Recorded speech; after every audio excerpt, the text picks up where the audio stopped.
All right, all right, all right. This is the Code Breakers. This is Paradox. DC. All right. We are coming to you for the interview that Kamala did probably about 2 hours ago, I'm thinking roughly. And this is going to be for the National Association of Black Journalists. Big interview.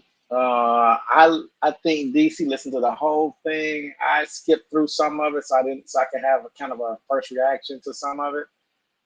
But she did a good job. She was in the pocket, so let's go through it. See if there's anything to pluck out and to respond to anything. So let me get it loaded.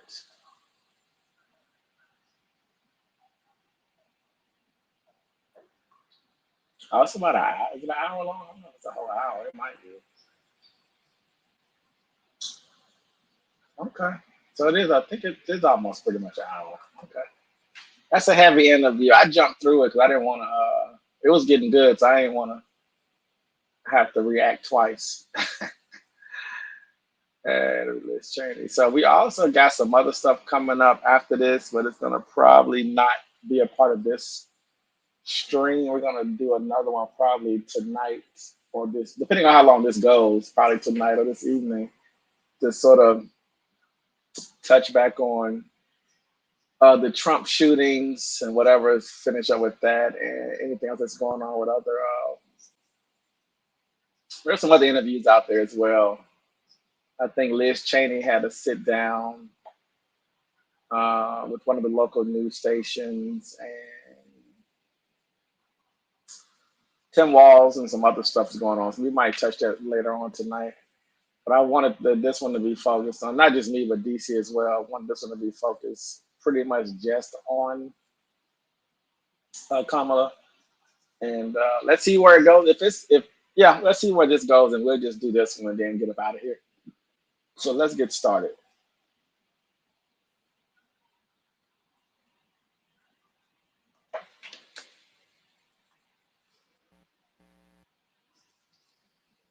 I'm gonna jump ahead here to get to the show. And before we get going, let me just get the date in here. It is September 17th, 2024. We got about 49 days left for the big show. Make sure you get registered, get your friends registered. Everybody get out there and vote early and vote often. Election season is here. To inform journalists covering the news and provide a needed service to those looking to journalists to inform them better. Every 4 years, we ask the presidential nominees to meet with public health. And WHYY's Fresh Air. Today's discussion. Jaron Keith Gaynor is the White House correspondent and managing editor of politics for The Griot.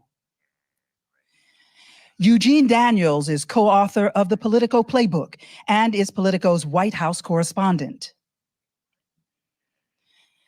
Tanya Mosley is the co-host of NPR and WHYY's Fresh Air. Hello, everyone, and welcome. We're going to get right to it. Without further ado, Vice President Kamala Harris.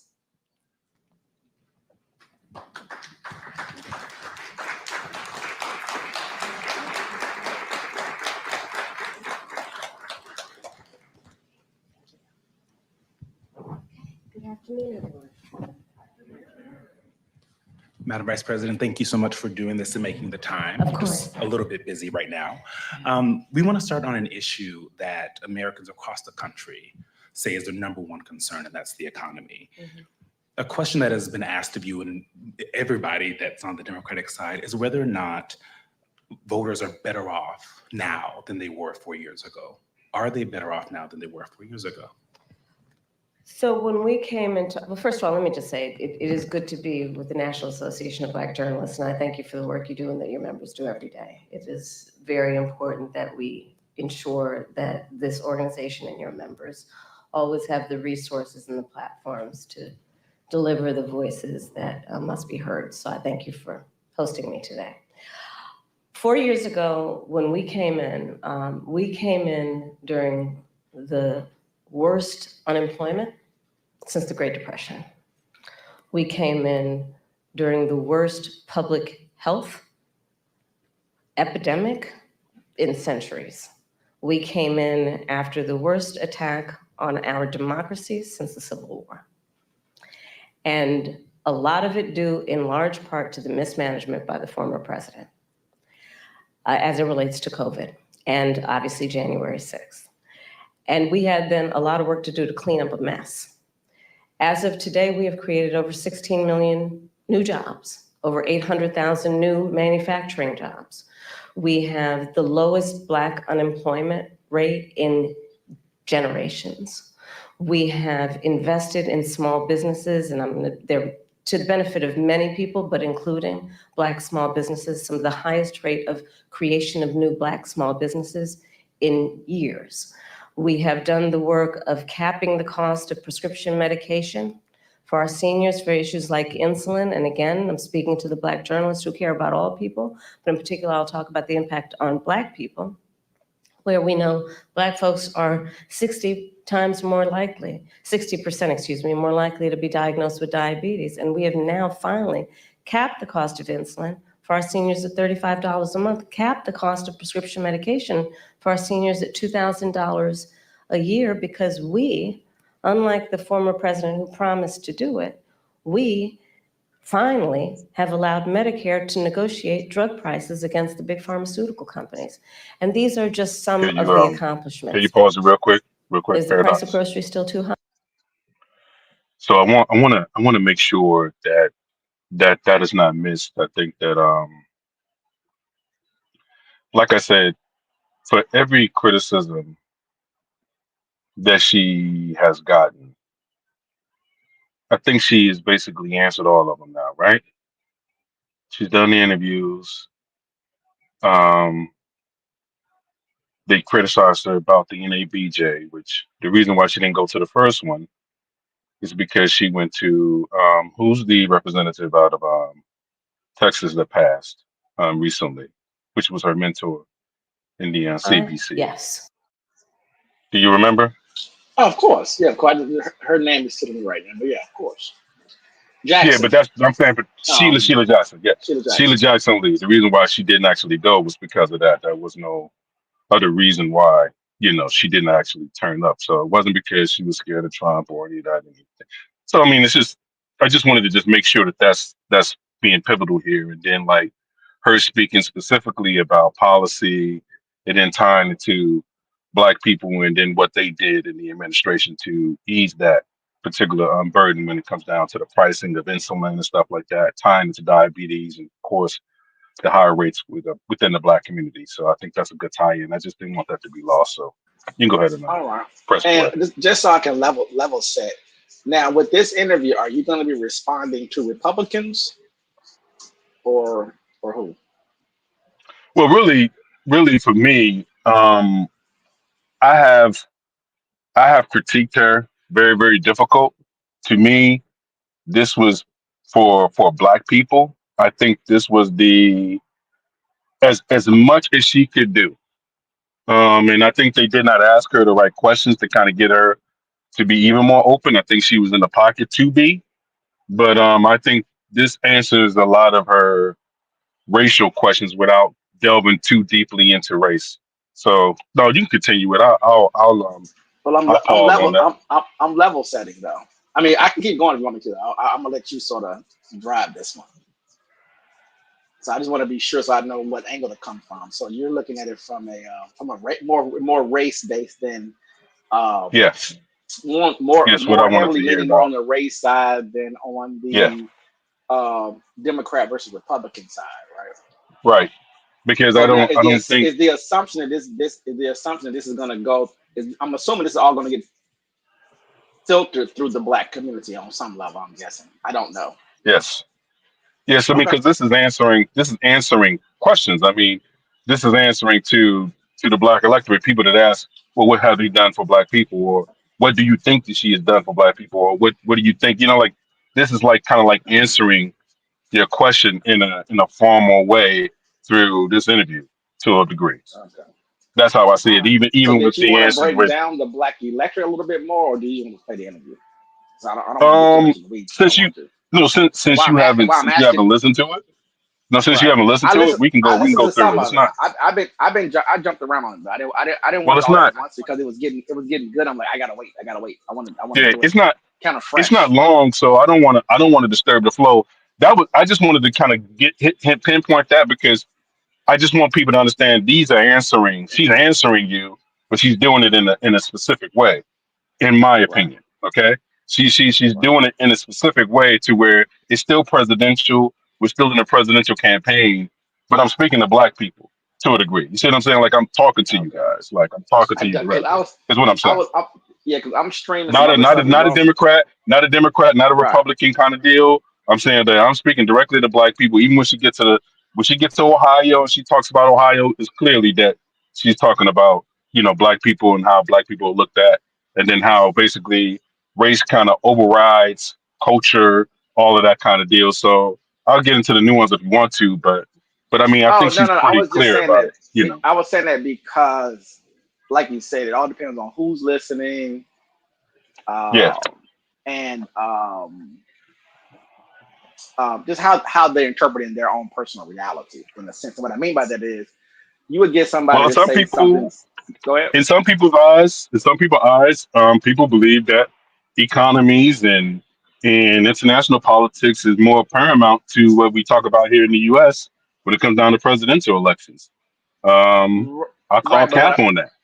You know, right. I also say when people say like they'll say like what has Donald Trump done, or what has Governor Moore done of Maryland, or what has Governor DeSantis done, or what are their policies, or what right? is a Democrat? Well, people first have to understand fundamental stuff. Now, if you're spinning, you're spinning. But fundamentally, Democrats and Republicans have standard policies. So everybody got policies. It's going to That's be the facts. standard Democratic policy and the standard Republican policy, right? That's the beginning of Agreed. anything, because Agreed. you need Congress's vote. So your quote unquote policies, they're not going to be random. They're going to be conjured up by people on your team that's working with the Democrats on the left and the Republicans on the right. And you have to get approvals, and everything has to be all agreed upon, whatever you come up Yep. with, right? So generally speaking, Republican policy is going to be very simple. We're going to cut taxes for the higher income people, right? We want to Yep. we want to For spur the high on income people. we want Right. to spur on big business, right? That's a Yep. general kind of generic policies. And I would say on the You left, a big generic level. policy would be protecting unions, right? We're going to make sure unions are going to get stronger, or we're Right. going to whatever, right? So I mean, it's all those are going to be pretty much your generics. And I think presidents may have they may want to add some like personal pet project stuff that they may ask for this, or they might do a what do you call the signature? When they sign, what is it when they call the presidential, when they sign one that they can't get approved or passed? Veto. When they veto. No. When the president signs a Executive order. executive order, right? So they may be able to do an Yeah. EO, but outside of that, Right. they know they have to get everything has to be reviewed. Same thing when Obama didn't necessarily have a medical what do you call it, a policy initially, but there was a format in place that he used, right, which was the Romney's plan. And he took that structure, that format, and then he created one. I look at it, they created their own off of that one, right? But that's how they kind of get credit Right. when they kind of talk about it. So there's tons and tons of policies that are out there all day, every day. You're just basically, in my opinion, they're pulling one, right? So hey, we have a policy in place. We're going to protect the unions. That's going to be Democrats, clearly, right? We're going to bolster the unions. We're going to make the union strong. We're going to make it, etc., right? Or we're going to put caps on, say, insulin prices. That's a direct policy. Or on the Republican side, for us to spur on more business internationally, we might open up another trade route or something, right? Whatever you want to, you can kind of see kind of all plays out, right? Or we're going to say, you know what, we're going to do a new pipeline, or we're going to do some offshore drilling, and that could be Democrat or Republican. My point is that those policies are pretty much already out there. right? And even if it's not something new, for example, the Democrats agree and the Republicans agree, like that we want to keep the Medicare policy in place and we want to keep this Social Security policy in place, right? So those are policies, laws, right? And we're going to hold on to them, or we're going to get rid of them, right? So the new policy for the Democrats is going to be what? We're going to federalize and codify abortion, right? That's a policy that's out there that's going to get, if she gets elected and they get the House and hold a position for the Senate, right? They're going to get, and obviously Tim Walz will be the deciding vote there most likely, right? They're going to get abortion passed, right? I don't know what they look like in the courts, and I don't know how that works. You could probably tell me about that, but those are policy, or like you said, or a policy that would get destroyed, which was abortion, right? They put a policy in place. The Supreme Court destroyed the policy. Then they try to put the policy back in place. But the abortion one is going to be a big one, or what do you call it? Women's rights. Is that what it's called? Yeah, yeah. And let me just say this: if anybody is listening to this and they can emotionally figure out that we're never asking anybody to vote for any particular party, it's ridiculous, man. Regardless of whether somebody says something in the positive about President Trump or saying anything positive about Kamala, it doesn't basically garner what your decision is going to be on November the 5th. That is your personal business. Me and Paradox had never been in the actual perception view of trying to move people to vote a certain way. It's ridiculous. So if you can't No, I understand. I'm think, just here to do politics. no, So whatever no, you want. I'm not talking to you. I'm talking to the general audience because Okay. people come over Do here what to you want to do. troll and do all that kind of stuff. And like I said, man, like listen, you don't Everybody have to got come. trolls.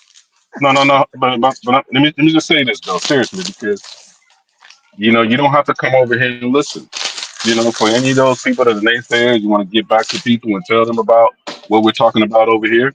If what we're talking about doesn't make sense to you, so be it. I mean, we said this a long time ago. If you like the show, so what? If you don't like the show, so what?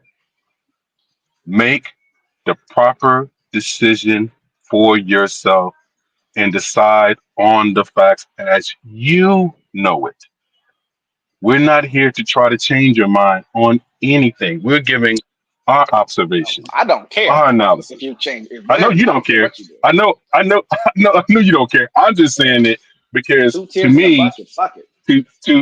to me, this becomes intellectually kind of like dishonest because people will go back to their channel or go back to somebody else's channel and say that we're trying to spread a certain thing, which is I'm okay with false. that.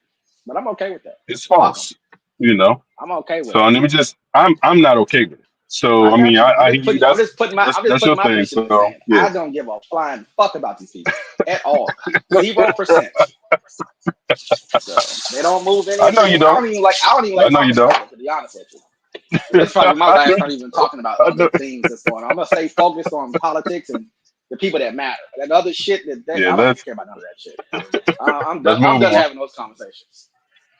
Yeah, let's move on. Do whatever you want to do. It's a free country. Absolutely. Do we have more work to do? Yes. And I will tell you, I do believe that I offer a new generation of leadership for our country that is about, in particular, turning the page on an era that sadly has shown us attempts by some to incite fear, to create division in our country, and to do the work that is about bringing some level of optimism and, dare I say, ambition about what I know is possible in our country. And so my plan for the economy includes what I imagine and believe and call an opportunity economy. What we can do to grow an opportunity economy where all people have access to the resources to compete, to apply their incredible work ethic, their ambition, their aspirations, and their dreams, and actually not just get by, but get ahead. And I can talk in more detail about it, but specifically, I'll mention a few things. Yeah. One of the big issues that affects people right now in terms of the economy and their economic well-being is we have a shortage of housing supply. It's too expensive. People can't afford to buy a home. You know, we grew up, our parents, where they had the ability to somehow believe the American dream was attainable. Not so much for younger working people. And I recognize that. So my approach is a new approach, which is to say, let's just take this and deal with it head on. And part of my approach is to say, I'm gonna employ and engage the private sector, in particular home builders with tax credits, to give them the incentive to create new housing. Well, DC, are you going to? Can you go ahead and define policies? Do you want to write them out in the chat? Would that help you out? 1, 2, 3, 4, 5, 6, 7. No, I don't want to insult nobody's intelligence by keeping on doing that type of stuff. It's insulting not to hear somebody talk about these things. I ain't know if you want to dumb it down, because maybe people don't grasp the concept of how this Nah, works. it's no need. Because Yeah, no one's gonna give you no fucking 900,000 page dissertation while they're having a conversation for 30 minutes about a fucking policy, right? The fuck. Right. I know, man. Which is why Trump, you know. which is why Trump is smart. He knows that most Americans are pretty stupid and barely have an education. So what he does is he makes it extremely stupid for you to understand. He dumbs it down. Yeah, he dumbs it down. The problem with the Democrats are more educated and more high-minded, and so because of that, right. When they have a conversation and give you the policy, it's a part of a paragraph. Yeah, and they feel like they gotta explain it too. Hold on, they feel like they gotta explain everything, every damn thing. Oh no, let me break it down for you. So I'll give you an example. Just tell people what it's going to be and just sit on that shit, man. You gotta be like, there's a whole lot of other policies. What I'm saying is that close the border, no tax on tips is dumb, simple, and stupid. Easy breezy peasy.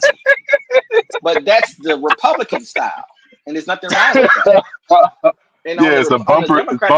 It's what we call bumper sticker politics. Bumper sticker politics. Yeah, for sure. And on the Democratic side, and what people have to learn, and I don't know if it's a racial thing, and a lot of black people are just ignorant and not intelligent when it comes to American politics. Not totally sure, but the Democrats, as a culture, as an organization, they have a certain style of how they present. I'm not critiquing. This is just their style. Republicans have a style as an organism, and the Democrats have a style as an organism, and they deliver it the way they deliver it, and they have a certain type of ecosystem and a certain type of belief.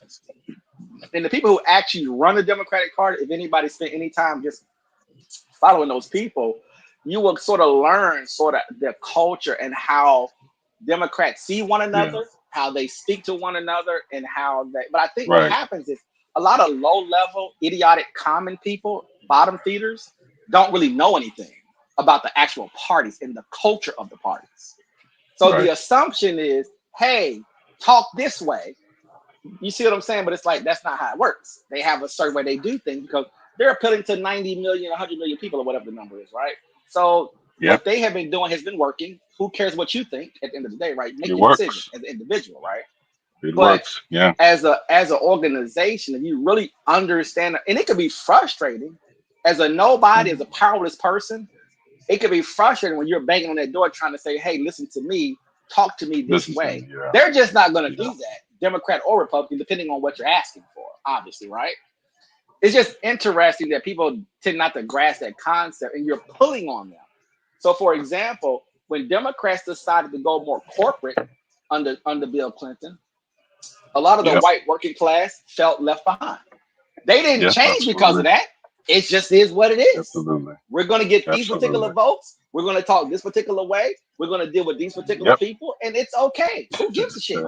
You go do, and like they didn't care, and that people decide to go and vote here, and then you know what I'm saying. Then if you decide to adapt as a Democratic Party or as a Republican Party, say, you know what, we want to open this up a little bit more. We want to maybe recommit to a particular group. Then they just make that adjustment. No one has any Yeah. control over that. It's a wins and loss. It's a calculation at the end of the day. So you have to It's sort of have it's, a little bit of a higher understanding, and not like yeah, you said, not be so tied to how you. which population are you willing to see fall out, depending on how you're willing to lean into a certain demographic or to lean out of a certain demographic In or to any take that particular chance, by the election way. year, just depends. Yeah. Any particular Any particular election year year, can flip flop. Yeah. and to be Yeah, honest with you, like you can't like we talked about, right? We know that there are very conservative so-called Democrats that don't go with the so-called what we talking about, the cultural thing where it became like, let's have these elaborate parties in DC, in California, Los Angeles, and New York City, Democratic strongholds, right? Where we could just have fun, spend all this money and stuff like that, and then subsidize the poor, and then we still feel good about ourselves at the end of the day. That's pretty much what it's been. And I know how that can make people feel left out. That is not something that I do, but that my I point don't is that recognize. I the recognize party that don't for sure. the party don't give a fuck about your feelings if they're I not true know. to you. I So I understand. always That's say is that's that perfect. What I if they're not what I was if they're speaking not to uh-huh. no, but real quick, what I was speaking to is how can they hold on to the blue wall? But the blue wall was lost due to the disrespect. Now, the disrespect, you still have to acknowledge that so-called core group of hardworking so-called Democrats that may not fit into the so-called elite status or whatever the Democratic Party opposed themselves as. See, there's a Right. clear separation between the Republican And elite and whose job is that? what the bottom part is.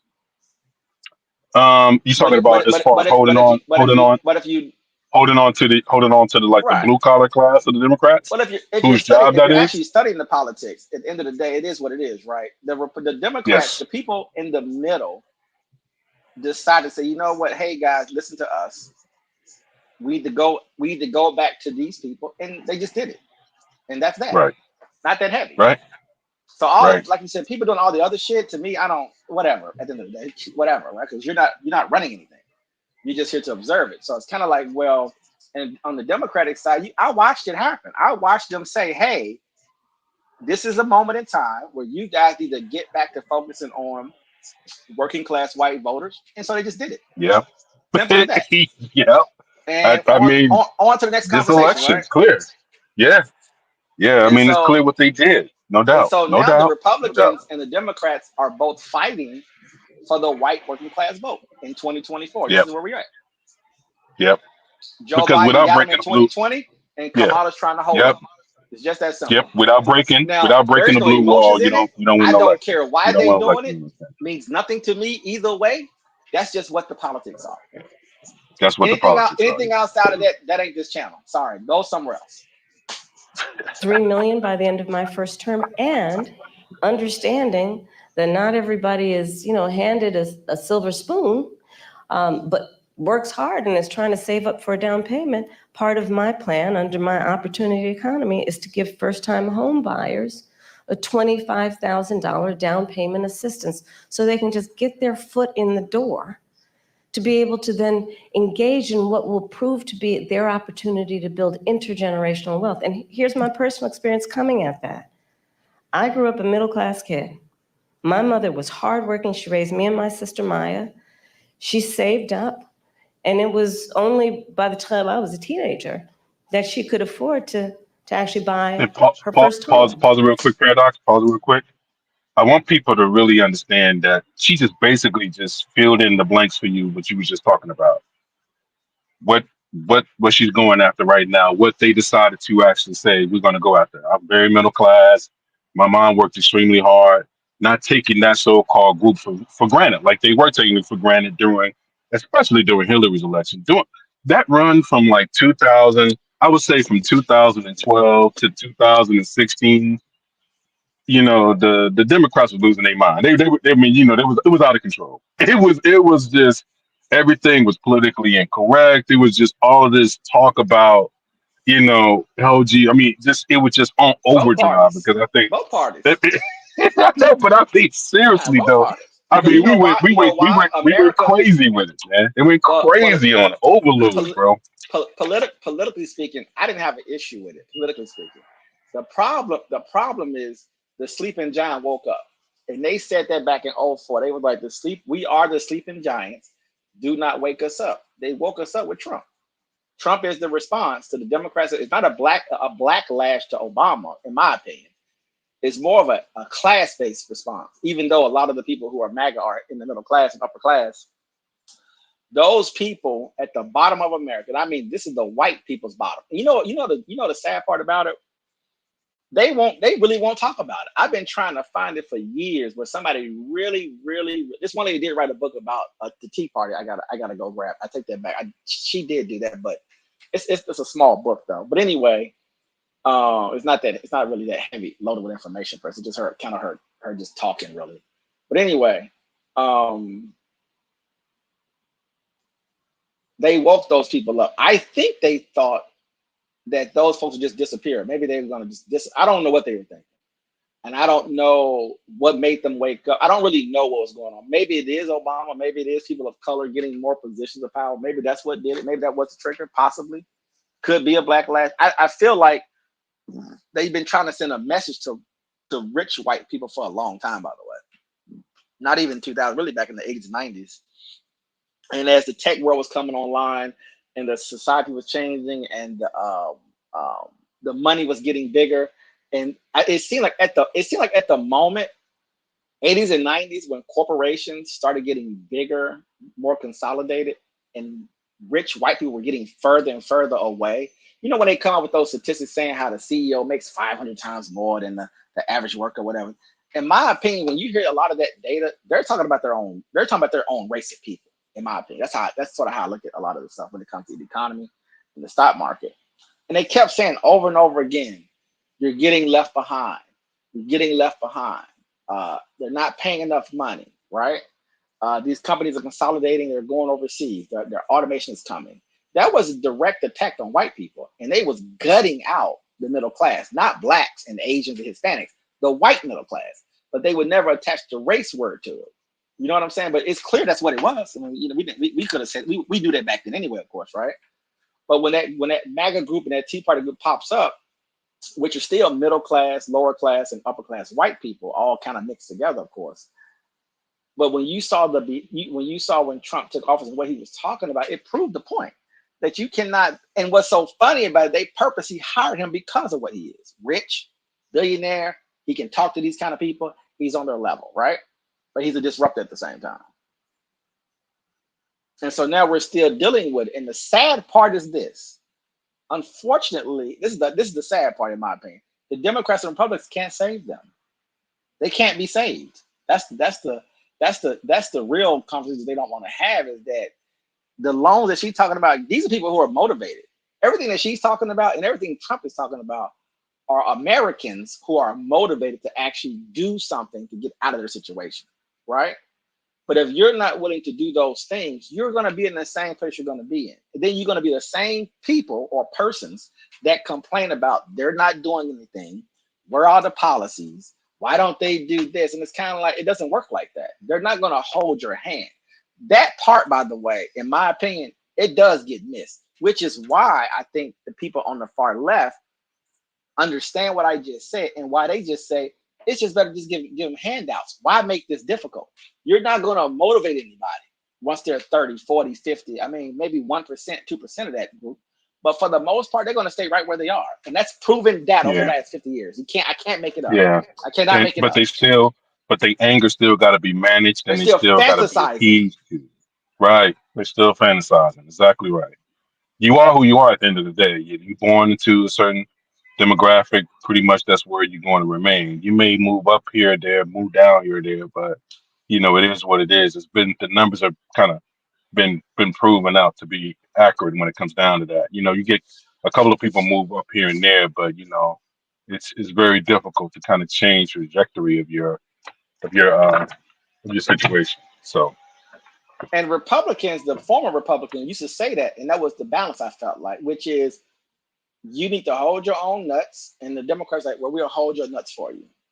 So pick one. And Yeah, y'all used to we'll hear the argument all the subsidize you. time, which is You're not we gonna got be. you Hold on, over this is here, and we're important. gonna starve you We're over here. not Starvation right. We're not. or Yeah, we're not abundance. trying to reach. Yeah, we're not trying. We're not trying to make you rich now. We're not We're gonna not make trying you to rich. make you rich. Yeah, but we will keep you above the floor. We will keep you above the floor. We'll Yeah, subsidize you. Period. Yeah, we'll. real We're subsidized. not going to And totally. Yeah, we're not going to totally ignore you. That's true. And that's going to and come off. That's why words are used like socialist policies. yeah, Communism. When they hear Kamala talk, that's why they attack her with that, because what she knows what everybody else knows. You know, there's going to be a group of people that's just not going to make it. It's just not going to oh, financially make it in this country. they're. You know the Yeah. sad part is, So I DC. mean, let's just. I Where are mean, the we can talk but about where are money. but We can talk about money and politics and everything else, but at the end of the day, there's going to be a group that's going to fail economically, it is a group that's educationally, failing and be left behind. habitually. Yeah. And it's culturally too. It's a culture behind it and Oh, everything. And the what reason, she's talking about subsidizing that group. That's what she's talking about. So but we need psychiatrists and therapists and experts who study people to be honest about the white class and understand what that is. I don't understand why man, it's not being I wish discussed. I'm gonna tell you why. I think it's studied, but they do not talk about it Oh, the they're not same way they reporting talk on it about some more. other They're not groups of people. Yeah, right. like there should Think be a about whole this. a whole CNN special 50. about It should be 50 poor white specials. people, and it's not just white Appalachians, y'all. We're talking about in New York, No, in New York that's the State, cover. That's cover. Appalachians Pennsylvania, cover. Michigan, Minnesota. Yeah, that's bullshit. If you just think it's Yeah, West West Virginia is Virginia and cover. North Carolina and Tennessee, It's that's cover. in the hills of Tennessee, you out of your That's mind. cover. Well, You talking I about some mean, thousands. we can You even talking about go. We can millions. go 2 miles. We can go 2 hours from here, Cumberland. Allegheny County. To York, PA.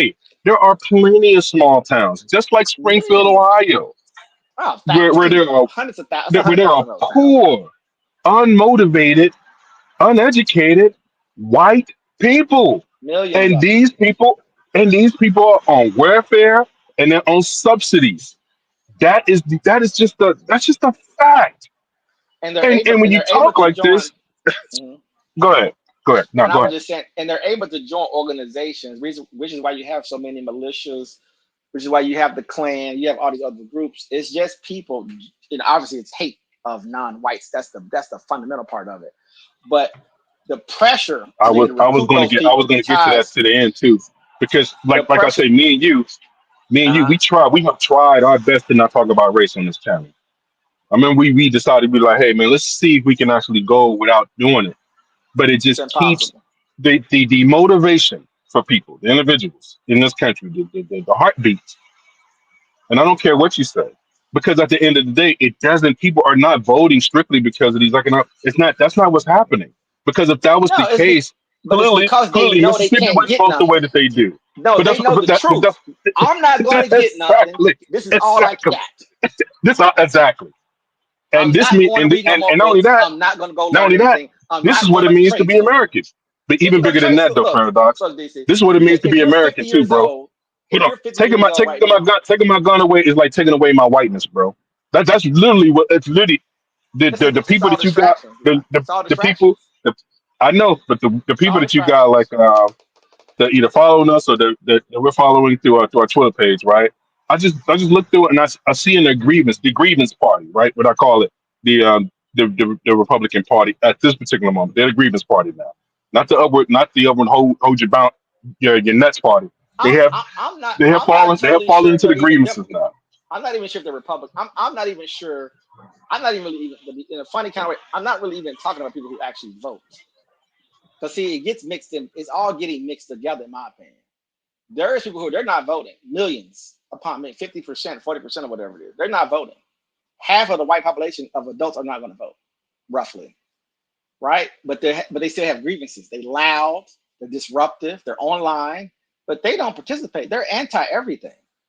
A lot of them want to destroy the country because they know for a fact that they're never going to get anywhere. They're not going to go to trade school. They're not going to go relearn anything. They're not going to try. They're washed out. And the society Absolutely. has to figure out what if you're That voting, that needs to be studied though, bro. They it have needs to be studied black studied. people ad nauseum, our birth rates, our crime rates. The reason why we've been on drugs, we have We have had Nightline specials after Nightline specials after CBS specials Thousands. after ABC Nightline. I mean, all of these specials, man, on Black pathology, white pathology, especially troublesome, poor white pathology. It needs to be studied. It needs to have a deep dive. I know that sometimes they go a little bit into it, but they try to make it offshore into being rural or like I say, the Appalachian somewhere. Like these are white people that are like they're off somewhere else and they're You different. gotta, yeah, people have to stop No. saying Appalachia. That's It's all false. 50 Not true. states. I keep it simple. It's all 50 states. That's what I'm saying. Yeah, it's just All 50 not. Yeah, states. that's not accurate. Yeah, Every exactly. I single agree. state in America has 9 at times out of least 10. 200 Absolutely. ghettos, 200 white ghettos in From your most liberal states. I don't give a damn if you're in California, you're It's gonna all 50 find it. states. It's all Yeah, 50 states. it's New York. Are you kidding me? But I think the issue Like is that New York don't I have assume people. Poughkeepsie or Buffalo as problem cities. You know, like come on. Yeah. And so the And, trick and these is people are begging. I'm saying in Paradise, just really quick. That was part of their policy. Now, got to remember, Ohio, if I'm not mistaken, Ohio from the state legislature, from his senators and all of that, is fully a red state all the way around, right? So this it's was a something that was deep policy red driven. state all the Yeah, way this was down. policy driven to get these immigrants in there and to bring them there to kind of revitalize Right. Springfield, Ohio. That was something that Republicans thought would be a good idea. It's not about Republicans and it's not about Haitians. It's about that society, and like you said, and how they're wired and what their thinking is and how they're trained, right? And so the thing is that Republicans, I won't give them a pass either. Really, I would just say that historically, I would argue that they did what they did, but we're here right now. No one wants to be honest with these people.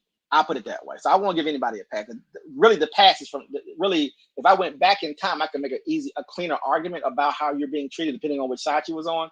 But we have shifted into a time frame where now we basically have to deal with grieving white people who don't participate, who I would argue don't vote enough, or aren't even registered to vote. But they're sitting around complaining about what they don't have and what they used to have and what their family used to have. And like you said, on scale, nobody wants to talk about it because it's not like it's Springfield. It's potentially 80 million whites in this country, at least, right, that feel left behind and unmotivated. Remember, the politicians unmotivated. That's the most important part. Unmotivated, bro. Frame it as the politicians. They're not working. The politicians are trying to figure out how do we clean it up. Well, this is the problem. Like you said before, DC, they use black people as cover for decades. That cover is gone. It's gone. That cover's gone. You can yell Chicago all day. No one cares no more. Dude, they're poor. Glen Burnie, they're starving. They're struggling. I mean, 30 minutes outside of the cities of Washington and Baltimore. I mean, and it's no way you're gonna try to sell this to us. Like, the only good thing you can do that to somebody else, man. But that kind of rhetoric and trying to talk, this is, no, man, no. Well, the only good thing is that these people are falling off. These people are obviously passing on, and the baby boomers is shrinking obviously every year, and so a lot of this will start to get much smaller, I think, because the numbers are just going to be smaller numbers, and that'll probably help to some degree, maybe. But outside of that, though, they've also tweaking some things as well to try to get people to trying to get kids to have a better system to kind of get fed into. But I just don't believe it, though. I believe that it's chronic, and it's nothing to fix. They're just lying about it. I think it's chronic. It's chronic. That's why I lean left, bro. That's why I lean left, because I know that this country developed. We develop it, obviously. We developed this type of deal. How long do we talk about? How many cycles do we give immigrants before that particular person either they ascend to the higher level of economy, or they basically become subsidized to the lower side of the economy? It's going to be either or. So but I say two to 3 generations now. I think it's even faster. I think it's an even faster turnaround. Because like you even got people that stay in like the Montgomery Village, right? Now Montgomery Village is like a whole lot of subsidized housing out there like that right now. You're like, damn, y'all out here like that? Like it's just you know, that used to be like a high profile area, the technology corridor here. You know, like more people that were educated that was in that particular area. You know, that lived out Rockville and Right, you but it's know areas, upper but it's Woods and Silver Spring. You know, and right, these but were when mostly but African immigrants in those areas too. By the way, when areas grow, well, you have a lot of dynamics happen. But when areas are growing, you got to bring in cheap, low end labor, and they're gonna need somewhere to stay to be able to do a lot of the low end right, labor. I don't right, know if anybody's falling out. The thing is that if you came here as an immigrant and you're not educated, you will work until you can't work anymore. Now your kids and your right. grandkids will obviously get education, maintain the business, etc. But you as the first person come here, you may not obviously break through, but they will come on your backs, and then that'll be normally your breakthrough. Is that second and third that's coming through, generally speaking. So you're gonna have to have place for everybody to be. So I don't know. I don't know. I look at those numbers on the fall on the third one. I figure I'm thinking closer to 4 or 5 to get to see where to get to kind of see where you're going to settle. Because at the high end, if you're going to be a doctor or a lawyer, I'm not sure if you're gonna fall back through those cracks really. As far as your children, your grandchildren, you may have to, like I said, you may have to go out 5 generations to get to that point. I think Yeah, because the let's get whites that back we're to it. talking, a lot of the whites that we're talking about 5, 6, 7, and 8 at this point. They're telling stories Yeah, about great grandfathers and what they used to have. But it took yeah. The GI Bill. 4 or 5 It's, generations for that to but you got to happen. remember the generation they're talking about is the GI Bill generation, the silent generation. Right. Well, They remember, basically fought in the these first are the two white people. world wars. You Right. know, And they war got heroes. and they got money from the And they government. were given Right. property. And I'm saying they Right. were given houses, literally given houses and Right. property in the But they middle had of suburbs right outside of cities and right. shit like that. But And they had a choice Springfield, to make. Ohio was one of those places too. They Springfield, had a Ohio choice to was one of make. those places. And they're Columbus, asking Ohio, Cleveland, a lot of these places. and Detroit, they had a choice to make. And the problem is when America decided to outsource and to automate, right. they didn't shift. That's The the part that 80s. I'm talking about. Yeah, So it's not yeah, like they were suffering, they just couldn't adjust to the system. That's on them. yeah. Hold you And nuts. I'm gonna tell you, the reason why the blue wall holds so strong is Now we got to because of deal with it. what Reagan did to decimate the Midwest. He decimated them, man. He broke the unions. It was clear, like he broke Right. unions, bro. he broke Right. their ass. And I mean, and it is what it is. Clinton finished it up, finished them off. He finished them off. NAFTA, all of that shit. Yeah, same shit. Yeah, it just Dang. we was all in. All in. Yeah, And Clinton the thing is, made China if you did not they see classified them a certain way. if That's why they have all the if you damn did not all the see damn if you did not see sanctions. Ronald Reagan and Bill Clinton, I don't know what you're looking at. Like he was just somebody that was just on the other side, but he was clearly influenced by the way that Ronald Reagan did business. But that's why I always tell folks that you're raised the way you're raised and you pick the side you want. I don't really give a shit why you are what you are at the end of the day. You pick who I'm not trying to sway anybody anything. I don't like I said, I really do not give a fuck. But you are, I'm fine with you to be whatever you want to be in life in this country. But anyway, let me get back to it. And I know, and I identify with, I know where I come from. Madam Vice And President. I know, but I'm just gonna finish. I know that so many people work so hard and should have the opportunity to just get their foot in the door. Again, so it's not just about getting by, but getting ahead. Please. I'd like to ask you more about the opportunity economy. Housing is a part of it, as well as expanding the earned income tax credit, financial support, as you mentioned, for first-time buyers, and a $50,000 tax deduction for startups and small businesses. But I want to talk to you about the squeeze that millions of Americans are also dealing with that impacts their ability to work and make money. And that is childcare and elder care. And it's a squeeze for millions of people. In some parts of the country, it costs more for childcare than for rents. I think Bloomberg recently reported an average of $33,000 a year. So I'm just wondering, you mentioned that in your opportunity economy, a child tax credit, but that's just one part of an ecosystem. Please tell us, what plans will you propose to guarantee that families can actually afford childcare and elder care? So to your point, it is sadly the state of affairs in our country that working people often have to decide to either be able to work or be able to afford childcare. Like they can't afford childcare and actually. DC, how long has that been a problem? Can you Child remember? care? Can you Child remember care, how you long mean? it's been a problem? Yeah. Shit, man, since I've been alive. I mean, that's always been an issue. I was about to keep the kids. Yeah, Playing like you said, if you go back far enough in time, the families took care of the kids, right? Once it became a real business, I want to say, even in cities, it wasn't crazy in the 80s, right?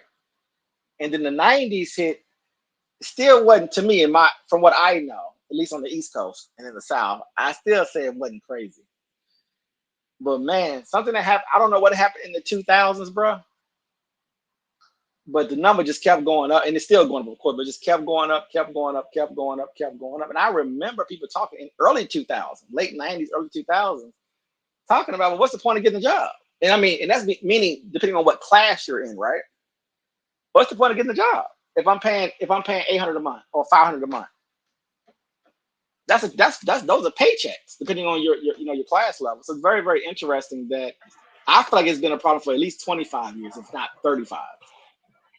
Yeah, if you didn't have an extended family, it was a luxury.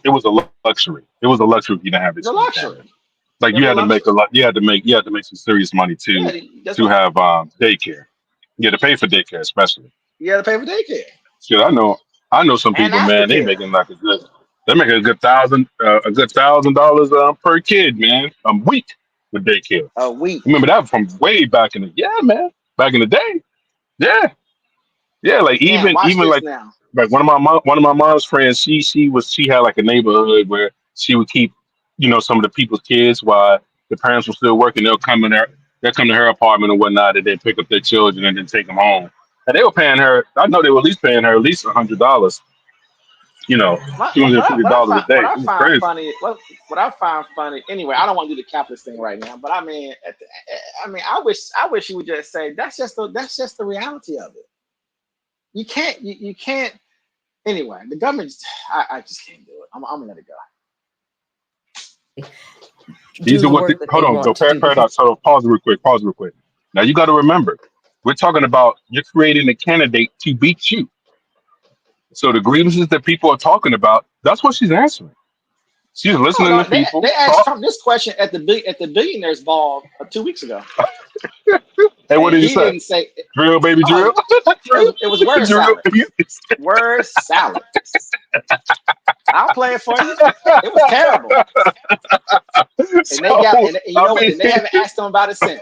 They ain't brought it up since. Nah, they ain't gonna. He don't. There is. He don't think about it. He doesn't think. He doesn't think about that stuff. Because there is no answer. There is no answer. What's the answer? The child tax credit? There is no answer to it. That's where the issues are. Is that if you are spinning politics on the left and the right, then you just help deceive people. You're helping to deceive people on the left and on the right. Some things are just truths, and when it comes to a lot of this stuff that goes on, some people have to understand that they're not talking about you. You're not going to get help. It's not real. It's a lie. And you have folks come on the internet and lie about that, act like they have answers to things, but look at your personal life and walk me through how that works. I don't believe it. But when you get to a certain economic threshold, some of the child tax credit, some things come into play and will provide some assistance. But there's levels to it. And when they just make these broad statements, people don't understand. It's not. Hold on. Let me say this though. Yeah. Let me say this. This is not going to help on a full scale where it's going to give relief to that type of level. Is it going to help out those that are maybe like a little bit more fortunate and then ease their pockets a little bit by receiving this? What she's talking about? I'm saying the people that make like the low six figures and stuff like that pays a lot of money for those type of deals. They both do the child tax credit.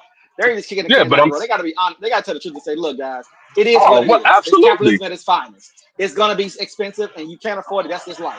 But we don't live, but the paradox, you already know. We don't, but I'm saying, but we don't live in a strictly capitalist We don't live in a strictly economist society. We don't govern that way. We don't. I mean, That's the reason why I don't. I mean, that's yeah, I'm saying, obvious. but if we, but I'm saying, if we're My gonna point tell is the that truth about it, we can tell the truth about it. Well, that's what I'm working on, right? That's what I'm doing right now. Is that I don't care if you're a Democrat or Republican. I don't give a fuck. What I'm saying is certain things, they're not going to relieve the pain, period. For millions of people. I don't care how many times they say it. I've been alive too long.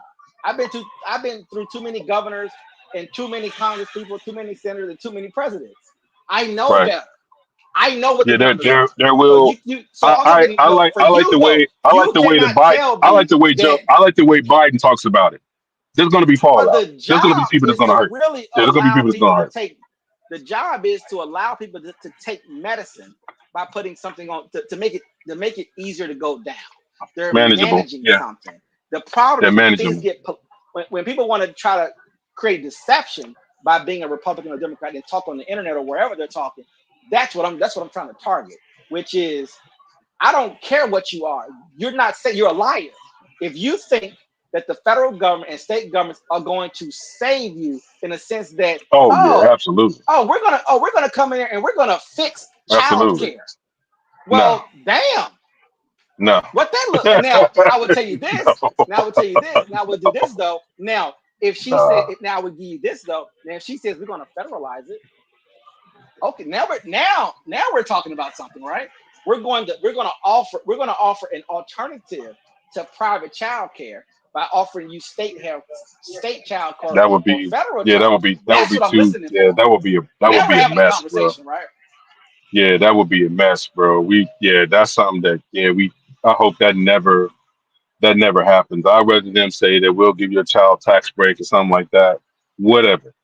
But no, that doesn't solve the problem. You're exactly right. It doesn't solve it. Doesn't solve it. Doesn't solve it at all.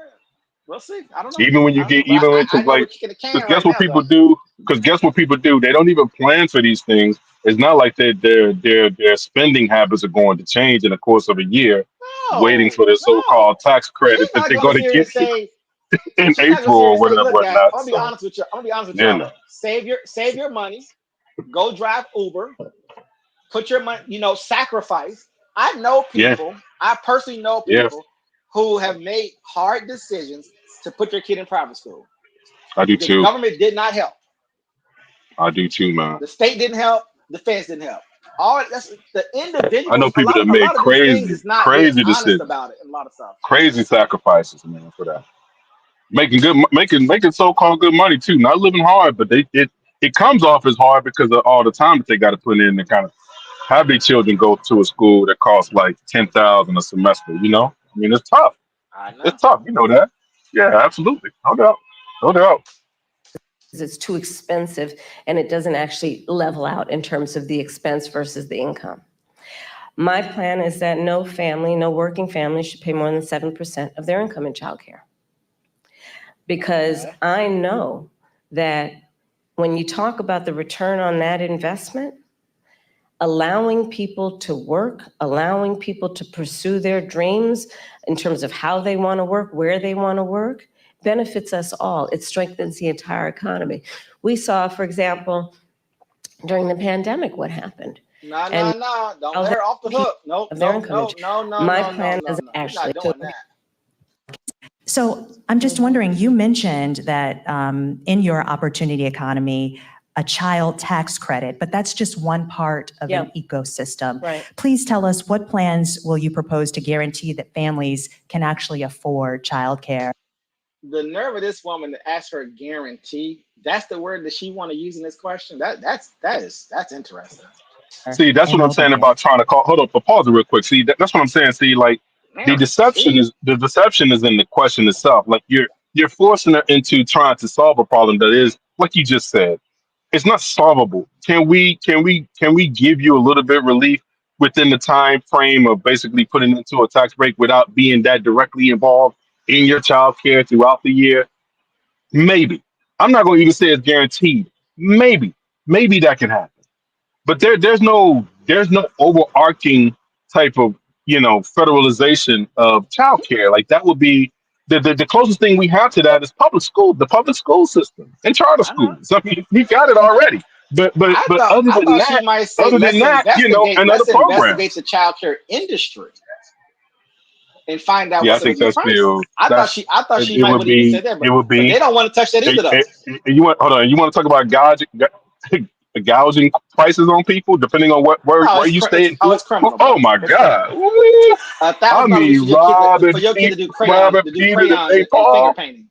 Oh my God! Are you serious? Some of these things. Right. So put it this Yeah, way: man. if I was a Democrat, I would have asked the question was, are we going to regulate child care? Dude, Because if the prices are out of control, we need to investigate them because we're not getting what they're offering. You got people that are paying a lot of money a month, and they're not teaching the kids anything. They're just housing the kids. dude, Is this fair pricing? But anyway, let me give you an example, bro. So you know what kind of school my daughter goes to. yeah. It costs $250 for her to go to dance class. $250 each class, right? Every Monday. Now, I went up there to pick her up the other day, and I'm looking at these two grungy, dirty looking, I mean, just white women. I mean, you want to talk about, that's what I'm saying. Like, there's a lot that we could get into it. I want to get into a different kind of streaming when we get into like after the political thing, because there are some issues with whiteness, man. We're gonna have to discuss it, bro. This, because I never seen anything like, I know these women are subsidized and they're teaching. Oh, well, they're And I'm scheming. like, and they're not doing shit. And I'm saying, like, this is what you're not a All over professional America. ballet. Like, you're overweight, you're looking fucked up, you got tattoos everywhere. You look like you just came off a bench, dude. Dude, I'm serious, bro. I walked in, I almost felt like, yo, like, we need to take, baby girl out of this, because I'm not feeling comfortable around these type of people. You know what I'm saying? Nice facility and everything, in the same area, but I get it. But nah, I'm not paying all this money to just have her in this type of stuff when you don't know how to dance. You're not a dancer. You know what I'm saying? Like, no, hell no. Like the other part of it was that when we was taking her to this other place, and that was like in Laurel, that was professional ballet people. Now this is like part of the school system, which is It's a giving us a little bit scheme. more time to pick her up. And it's like they're just paying these people all this money, and I'm like, how? But you win what? These are not dancers. Clearly, these are not a dancer. Like, you're not. If you were, I need to see proof of that shit. Like, I need to see it. It's just like y'all just babysitting children, you know. And this is what I'm saying. Like, I don't want to come across. I don't. Some things just shouldn't be privatized. Like, yeah, we just have to make sacrifices for our children. Dude. Like, you just have to figure out a way to get them into the things they need. But they are gouging prices, man. When it comes down to doing dancing, extracurricular activities, they are really making it hard for people to get their children into extracurricular activities, man. When it comes down to them being very young and being participants in different things. So it's really a bad situation, bro. Yeah, so I just had to say that for being a father that's concerned about that type of shit. For real. And like I said, man, white women are just, I mean, They out here hustling, I'm son. serious, man. They got Big you time gotta you got hustling. you got we gotta talk about these people, man, because that's invisible. That's an invisible plight on this country, dude. And they get way too many free passes, bro. I'm gonna keep saying it, man. They the apex predator, bro. They are They getting fucking paid. They hustling. apex predator, bro. Everybody feels sorry for them. Everybody giving them. I mean, and nobody complains. That's what I'm saying. And it's like you could just. And I know they will not let any black woman looking like she just came up out of the hood, out of Staten Road, babysit kid talking about we doing dance. And she could have been a fucking dancer. She could do hip hop dance, right? She Yep. could do that Absolutely. and Absolutely. be way better than what these women are doing. Are you killing? Are you 1,000%. kidding me? Come on, man. 1,000%. Absolutely. I'm around it all the time. I mean, I'm saturated in what you're talking about. Literally saturated. I mean, when you want to talk about heated, bro, I was heated, bro. I'm not gonna hold you. I'm like, are you kidding me, man? And Are I'm y'all gonna get back to for Kamala in real? 2 seconds. You just made me think about something too. I'm gonna mention this real quick. I'm gonna try to get off of it.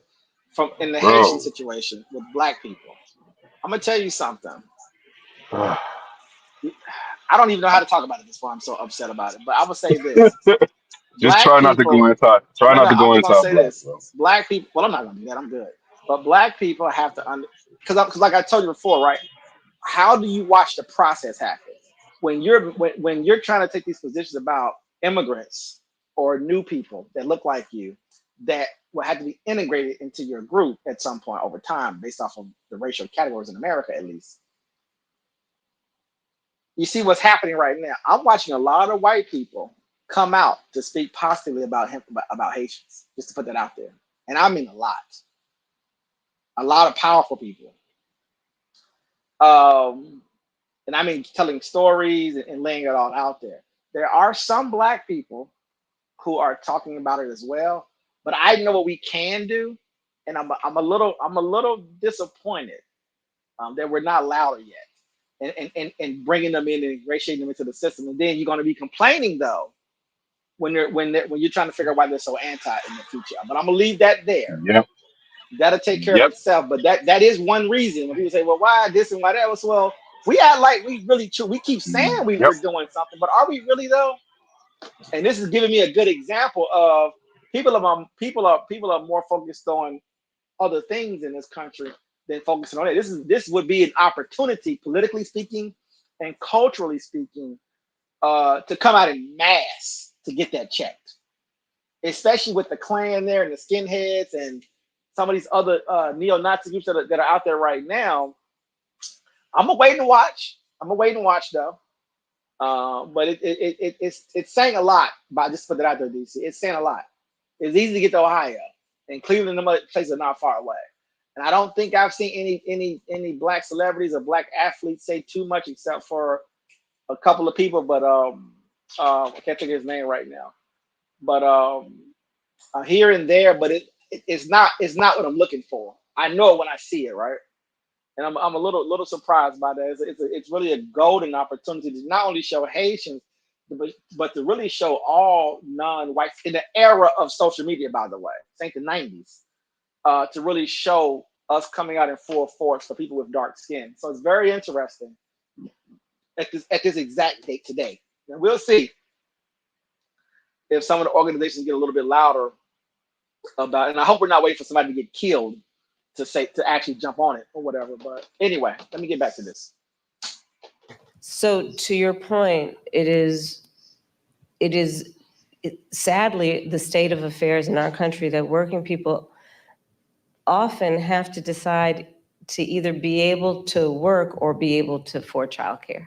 Like they can't afford childcare and actually do the work that they want to do because it's too expensive and it doesn't actually level out in terms of the expense versus the income. My plan is that no working family should pay more than 7% of their income in childcare. Because I know that when you talk about the return on that investment, allowing people to work, allowing people to pursue their dreams in terms of how they want to work, where they want to work, benefits us all. It strengthens the entire economy. We saw, for example, during the pandemic, what happened. And it sadly has dissipated as a conversation that we need to resuscitate, which is the number of women that had to leave the workforce because of a lack of childcare and home health care. And so many of our families, in particular women, end up carrying the responsibility. Men do too, of course. What we call people who are in the sandwich generation. Exactly. Who have young children and are also taking care of their parents. And it is just absolutely too expensive for them to be able to work and do that. So my plan is not only about 7% of income for working people for childcare, but also we need to do better for our childcare providers and our home healthcare providers in terms of ensuring that they receive the wages that they deserve based on the dignity of their work. I have spent time with home healthcare providers, and their work is some of the most taxing work you can imagine. And I actually, when my mother was sick with cancer, did a lot in terms of taking care of her. And the work that is about taking care of a loved one, in particular an elder, is extraordinarily heavy in terms of the emotional toll, the time it takes, and we do it because that is what we do, but not everyone has the ability to take time from work to do it, and they need help.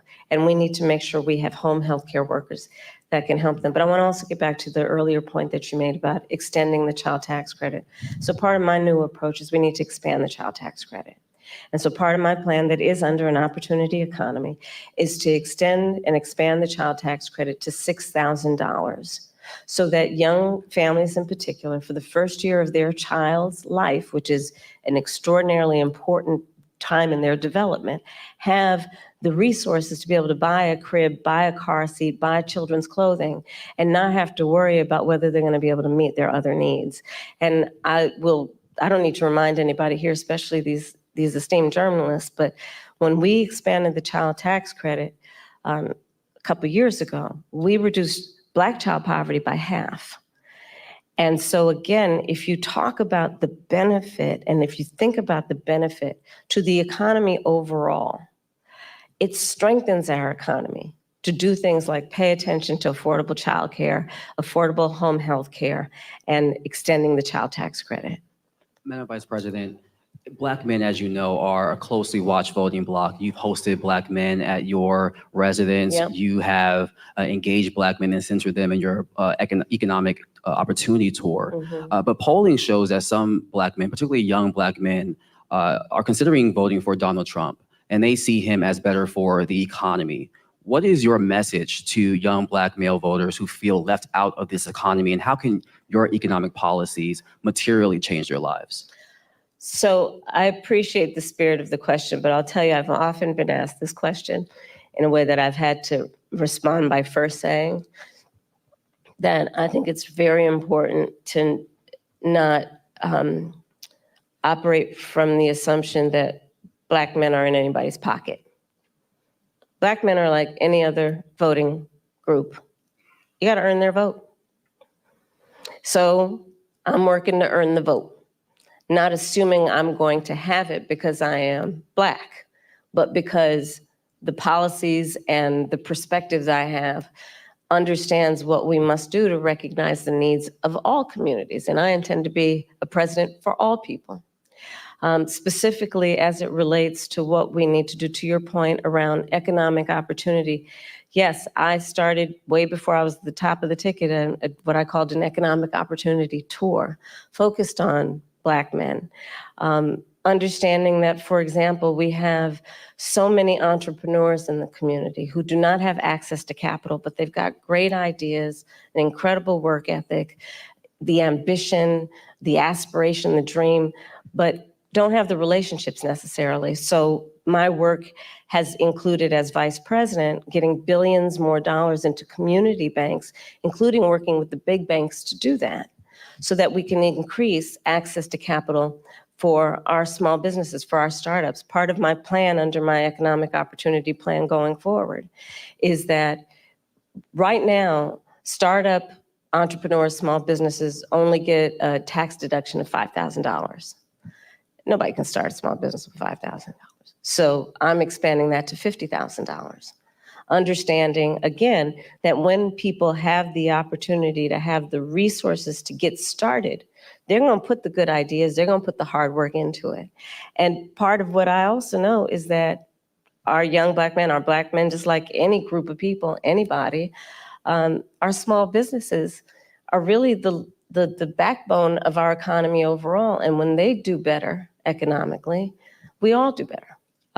Part of my work is about understanding what we need to do in dealing with, for example, the historic inequities that have faced the Black community around home ownership, right? I don't have to go through the history with anybody here about what that has meant in terms of redlining, what that has meant in terms of biases and home appraisals, and what the impact it has had on stemming the opportunity to build intergenerational wealth because of those obstacles. So part of the work that I have done and will continue to do is identify, speak truth about those obstacles, and address them. Another example is medical debt. 1 in 4 Black families or individuals is more likely to carry medical debt than others.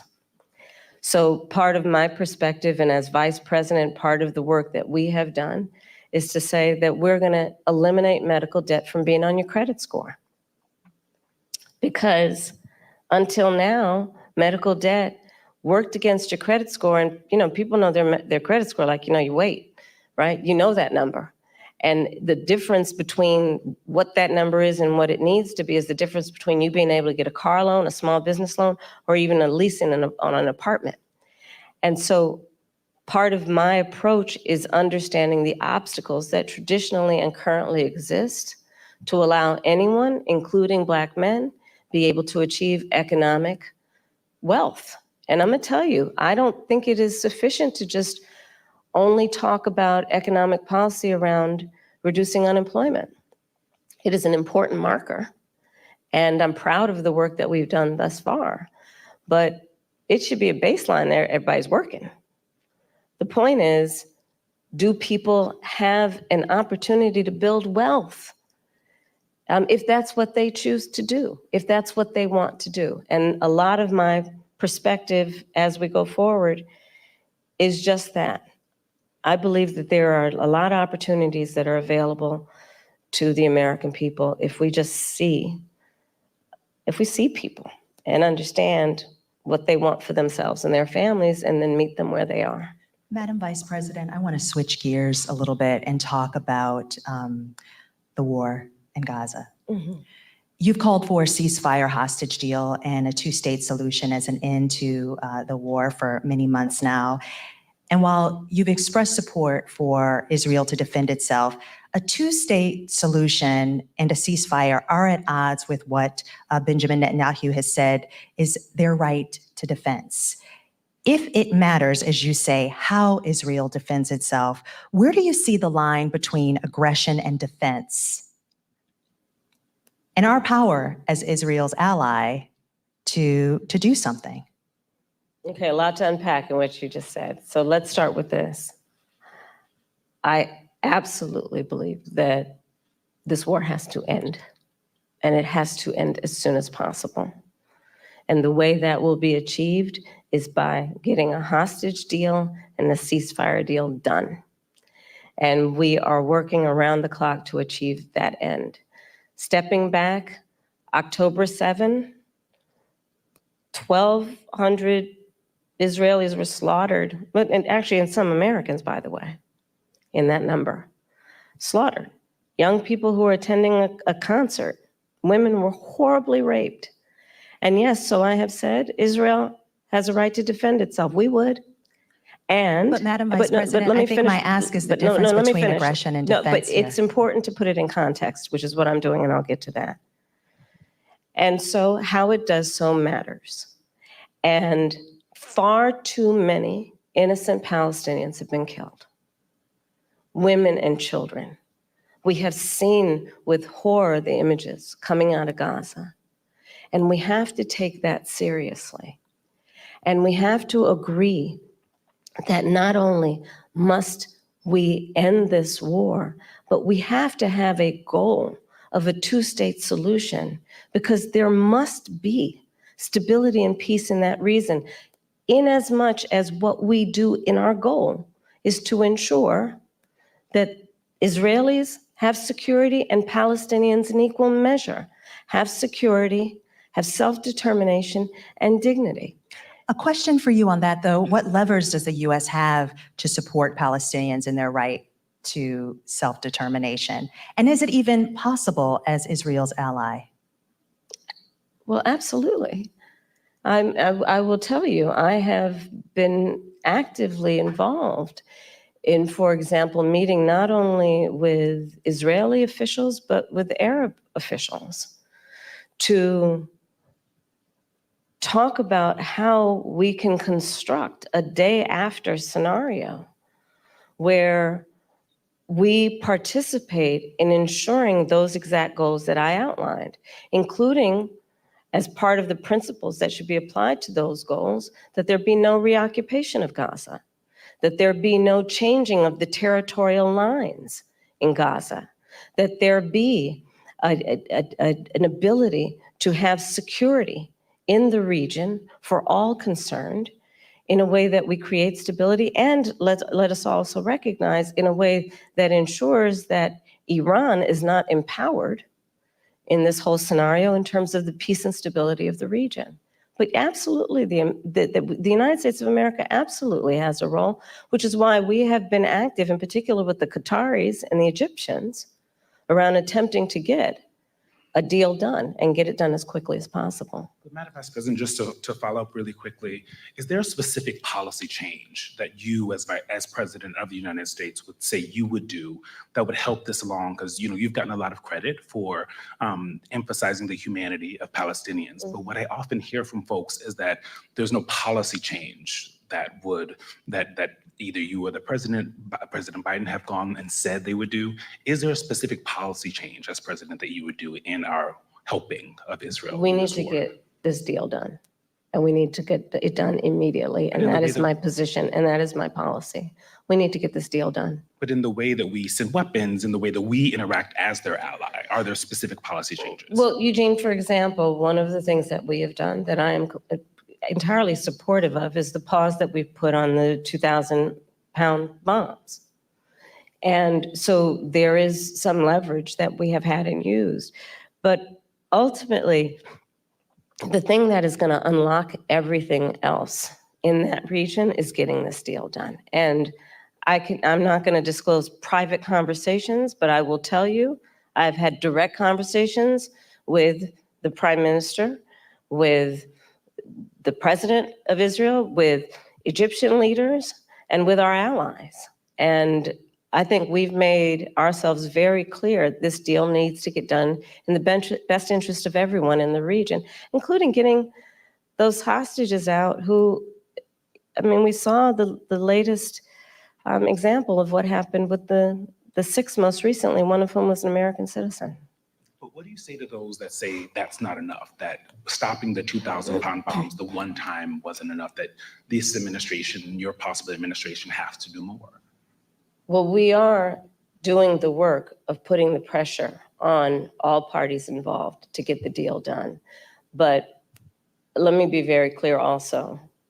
I support Israel's ability to defend itself.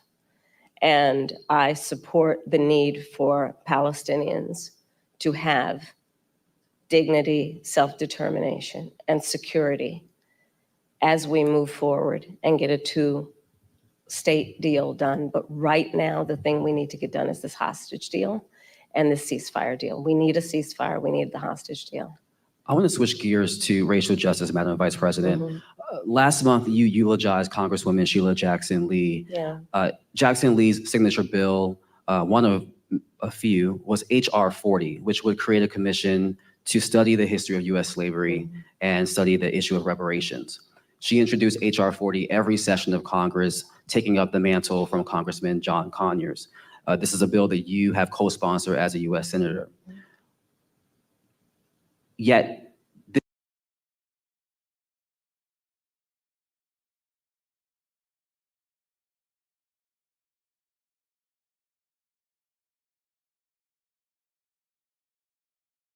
determination and security as we move forward and get a two-state DC, do I want to hear this answer that she's about to give?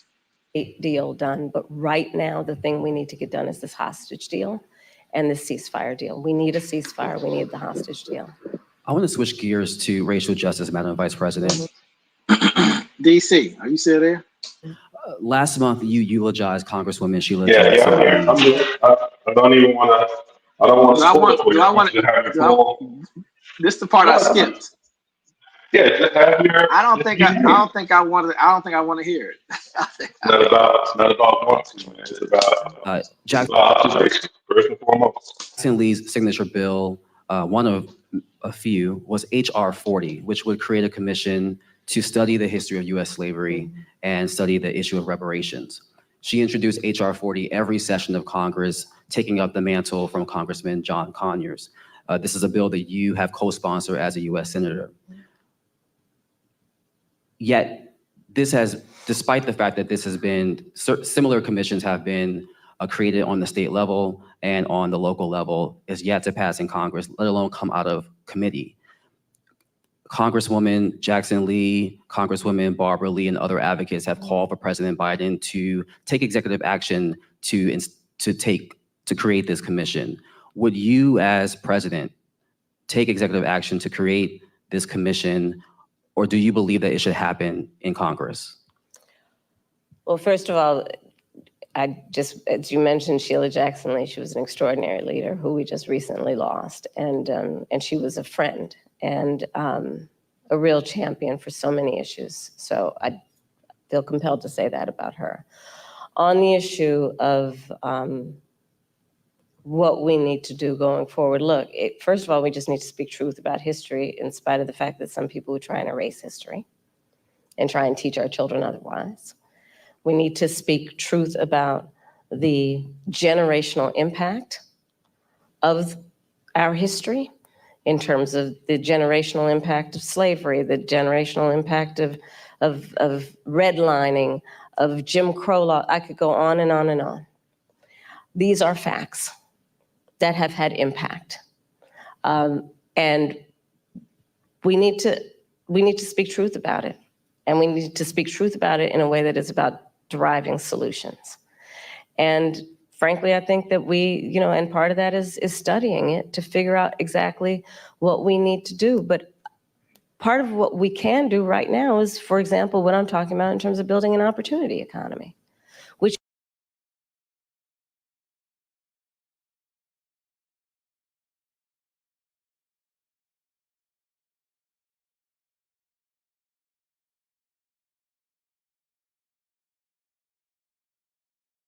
champion for so many issues. So I feel compelled to say that about her.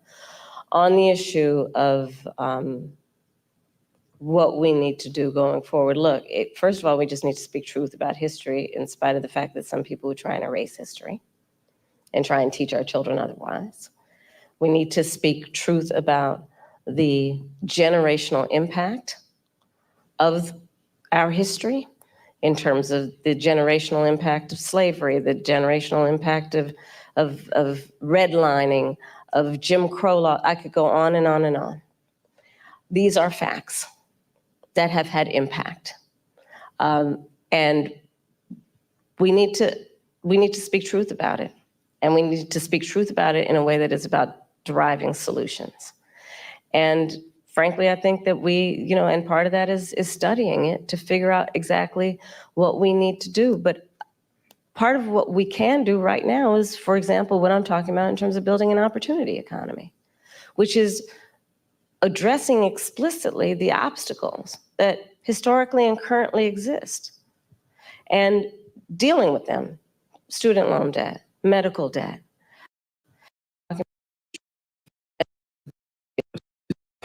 Co-sponsor as a U.S. Senator, Madam Vice President. Last month, you eulogized Congresswoman Sheila Jackson Lee. Yeah. Jackson Lee's signature bill, one of a few, was H.R. 40, which would create a commission to study the history of U.S. slavery and study the issue of reparations. She introduced H.R. 40 every session of Congress, taking up the mantle from Congressman John Conyers. This is a bill that you have co-sponsored as a U.S. Senator. Yet, despite the fact that this has been, similar commissions have been created on the state level and on the local level, is yet to pass in Congress, let alone come out of committee. Congresswoman Jackson Lee, Congresswoman Barbara Lee, and other advocates have called for President Biden to take executive action to create this commission. Would you, as president, take executive action to create this commission, or do you believe that it should happen in Congress? Well, first of all, as you mentioned, Sheila Jackson Lee, she was an extraordinary leader who we just recently lost, and she was a friend and a real champion for so many issues. So I feel compelled to say that about her. On the issue of what we need to do going forward, look, first of all, we just need to speak truth about history, in spite of the fact that some people are trying to erase history and try and teach our children otherwise. We need to speak truth about the generational impact of our history in terms of the generational impact of slavery, the generational impact of redlining, of Jim Crow law. I could go on and on and on. These are facts that have had impact. And we need to speak truth about it. And we need to speak truth about it in a way that is about deriving solutions. And frankly, I think that we, and part of that is studying it to figure out exactly what we need to do. But part of what we can do right now is, for example, pause it real quick. So let me just say this, because I think that it's very important that I'm glad you replayed it 2 to 3 times, and I'm gonna tell you the reason why I understand what she's doing, right? Politically, I understand. Politically, right? Clearly, when she was a senator, she supported the bill with Sheila Jackson. Was it Sheila Lee Jackson? So she was right there with him trying to get it pushed through before she became vice president. I understand. But the round around the rosy kind of mealy mouth, not really being assertive about the studying part, she could have said there needs to be a study about it, and then you go into Jim Crow, redlining. These are the things that had this impact. Instead of qualifying your positioning on it and then saying, well, these need to be studied. So you say everything first. No, I think everybody that understands slavery and its impact, if you're really a person that has read American history at all, you know what damage it's caused and that it's still causing to this very day. So there really is no argument against. It's just, how are we going to be able to politicize something that's going to be a very, very unpopular legislation that's pressed on to the government. So I know this is her way of trying to get it into some people's minds that maybe, because she's saying a lot of different things during this particular speech, and a lot of people are going to see this and be like, oh, well, why didn't you just say it just strongly, this, not other? You got to understand that people get very, very, we talked about whiteness in this country. It's clear, like whiteness over party. Whiteness over party. I want to be clear, this whiteness over party. That means Democrat, Republican, Green Party, all of that. None of these people really want to support the restoration of the so-called African American people that are connected to slavery on this landmass, because they understand the ramifications of what that will cause here in this country. And the certain group of people, white nationalists and others, that will take offense to those special provisions put into place for Black people. So it's a very delicate line that you have to actually garner. I see she got there, but she just answered the question wrong in my eyes. I think I wanted her to be a little bit more assertive. But it's a shame that this is the most that we have ever gotten on this question. And this is for any Bernie Sanders. Black people talk about voting for Bernie Sanders, and Bernie Sanders flat out. What did Bernie Sanders say in the Breakfast Club? At the Breakfast Club, what did he say, Paradox? What did he say when when this question was posed to him? And this was at the Breakfast Club. What did he say? Said no.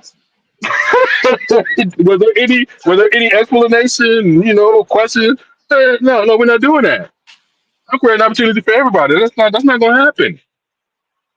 You see, that's what I'm saying. So you got to understand, and people look at him as the savior. Bernie was being honest. She's lying. That's the difference. I don't think she's lying, bro. I would not say she's lying. She's playing politics. I'm not a Democrat, so I'm not going to argue with you. No. I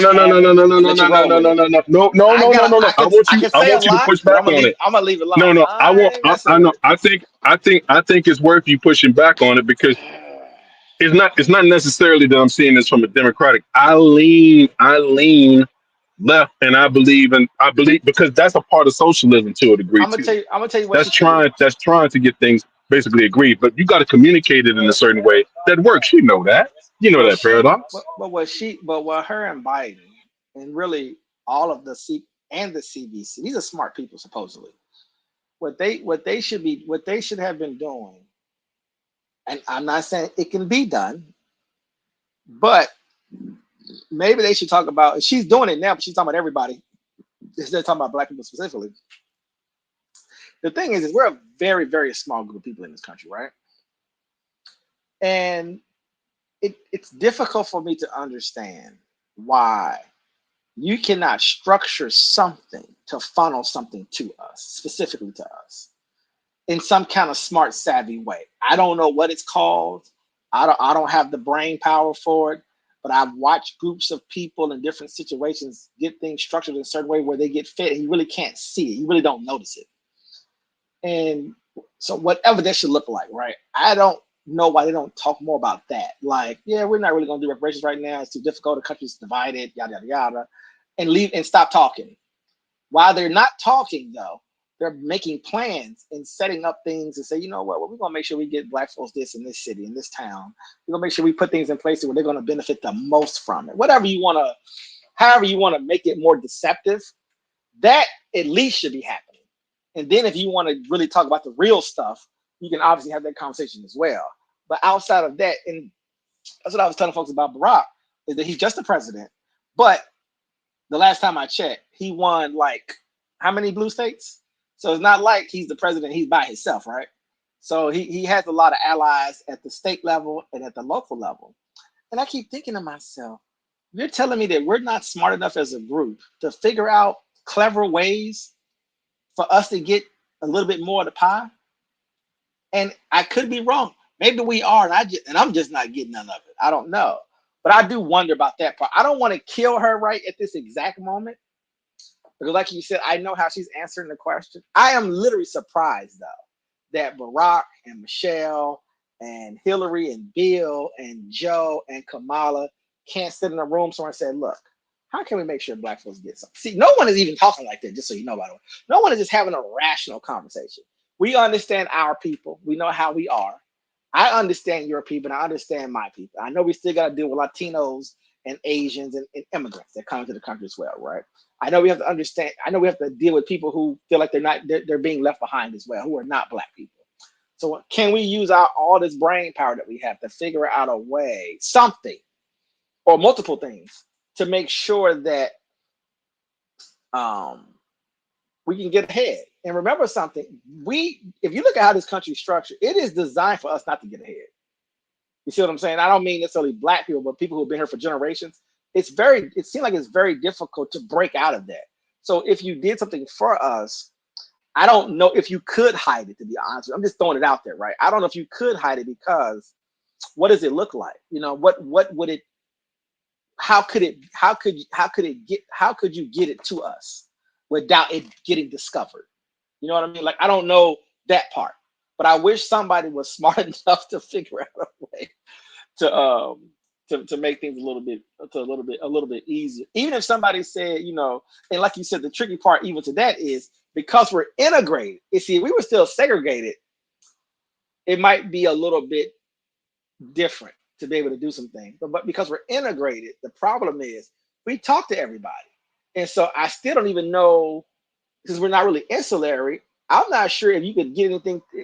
I know I'm contradicting myself at this point, but I'm thinking about it out loud. Like, I'm not even sure if you got something to us that we wouldn't tell on ourselves. Like, we would not like to go keep it quiet. Like, well, you know, if you put down that you're Black, that you get this if you go here. You know what I'm saying, right? Like, so I don't know. It's messy, and I know that for the last 8 minutes that she's been talking, she made sure that she never said that word out loud. If you noticed that, by the way, that's why I kept replaying it. That's one reason why I kept replaying it. Do she even want to say that word? Because that word is going to be so aggressive in politics. I mean, it would take over the news, though. If she wanted to take control of the news cycle, that would definitely do it. I just don't know. It's not good. It's never going to be a good time now. I guess it's someone will have to sacrifice their political career. And I think that as Black people, we're still trying to be strivers and achievers, i.e. Obama and Kamala. So I don't think they're willing to risk their entire everything for Black people. Magical Negroes, man. Magical Negro syndrome. Yeah, because somebody's gonna have to sacrifice the whole thing. To be totally honest with you, they got to give it up. Whatever their career is, I think they got to blow it all up to get it pushed through. At the end of the day, I mean, Obama literally lost all his power the moment the ACA went through. After Obamacare, it was a wrap. And so this is going to be one of those type of things because it's going to be so polarizing that if you can't sneak it in by figuring out ways for us to get most of some particular type of benefit or whatever you want to call it. And hold on now. And Obama had political capital too. He won both landslides, right? He had it, and he used it. I don't know if like I said, even if they just, I would almost say, even if you just made things fair, that would be something. And for example, if you figured out a way to give us more, say, government federal contracts, not subcontracts, right, or whatever it might be, right? There still might be ways that's right out loud. It just says it's not fair. We're going to balance it out by giving X amount of things to this. We're going to help them set it up, structure it, train them, teach them, and everything, and then give it to them. Whatever it should look like, it should be a tremendous amount of effort put into, even if it had to look like we were working for it. Even if you had to create a perception that, well, they're not really giving it to black people, and then the black folks who are getting it even feel like, well, they didn't give me this, white man. I had to go do this. You understand what I'm saying?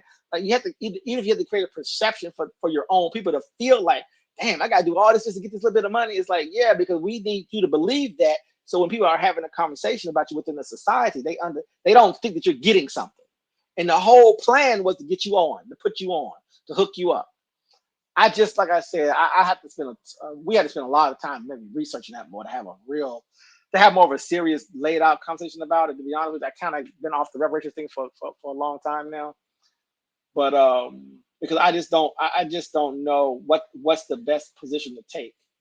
And by the way, it's not like, I would say this though: if Black Americans as a whole was really loud about reparations, that would give her and would have gave Obama political capital to really pull a trigger. I'm not 100% sure. I haven't seen any polls done, but I'm not 100% sure if I'm not sure if every Black person wants reparations. So that's a question mark. You know, who wants there? I mean, no one's going to turn out free money, obviously, right? So I'm not talking about it from that perspective. I just mean if you went around and asked them, like, hey, do you want this from the government? Do you want to get money back for the slavery? Like, I'll be curious to see, is it 50-50? Is it 80-20? Is it 95-5? And what I'm talking about is not a general question, meaning that will you come out and support? Will you get loud? Will you protest? Will you agitate? Will you hold your vote? Will you actually do something, not just a general question about, well, if I gave you some money, would you take it? But actually get involved. I think that number is very, very low. So even that's problematic, to be honest with you. Because if we were very loud about reparations consistently, I think that would have gave some of the states more political will to actually really look at it and maybe even offer some sort of deal. But it needs to be more of us, I think, probably engaging. And I'm just not 100% sure if that's really there. But I could be wrong. It's loud enough for her to get asked the question, at least, right? Example, what I'm talking about in terms of building an opportunity economy. But like I said, I'm not gonna kill her, DC. Now you know what she just did, right? But I'm gonna let her. I'm gonna let you. You know, I'm gonna let y'all do what y'all do now. Which is addressing explicitly the obstacles that historically and currently exist, and dealing with them: student loan debt, medical debt, bias in home appraisals, what we need to do in terms of dealing with an issue that I have championed for years, Black maternal mortality, which is the fact that Black women are 3 to 4 times more likely to die in connection with childbirth than other women. And we know that the reasons for that include disparities that pre-exist her pregnancy, including disparities that exist in the system during her pregnancy. So all of those things must be addressed. Do you have a position on whether that should happen, this commission should happen through executive order or via Congress? I think Congress ultimately will have. I'm trying not to, DC, man. I'm telling you, boy. Have the ability. I'm gonna say body language is very important here. To do this work. I'm not discounting the importance of any executive action, but ultimately Congress. Because if you're going to talk about it in any substantial way, there will be hearings, there will be a level of disparities that exist in the system during that are likely to die in connection with childbirth, dealing with them, student loan debt, medical debt, bias in home appraisals, what we need to do in terms of dealing with an issue that I have championed for years, Black maternal mortality, which is the fact that Black women are 3 to 4 times more likely to die in connection with childbirth than other women. And we know that the reasons for that include DC, man, I'm telling you. Disparities that pre-exist her pregnancy, including disparities that exist in the system during her pregnancy. So all of those things must be addressed.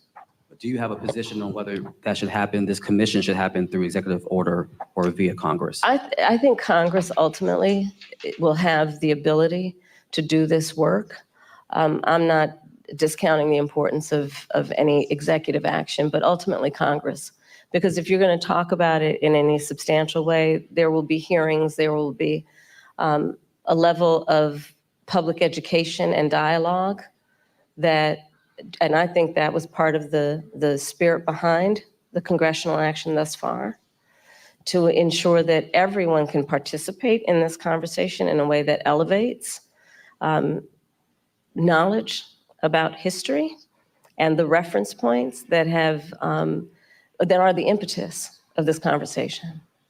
Especially, again, when people are trying to deny history, when people are, so-called leaders are saying that enslaved people benefited from slavery. I mean, let's talk about the Delta.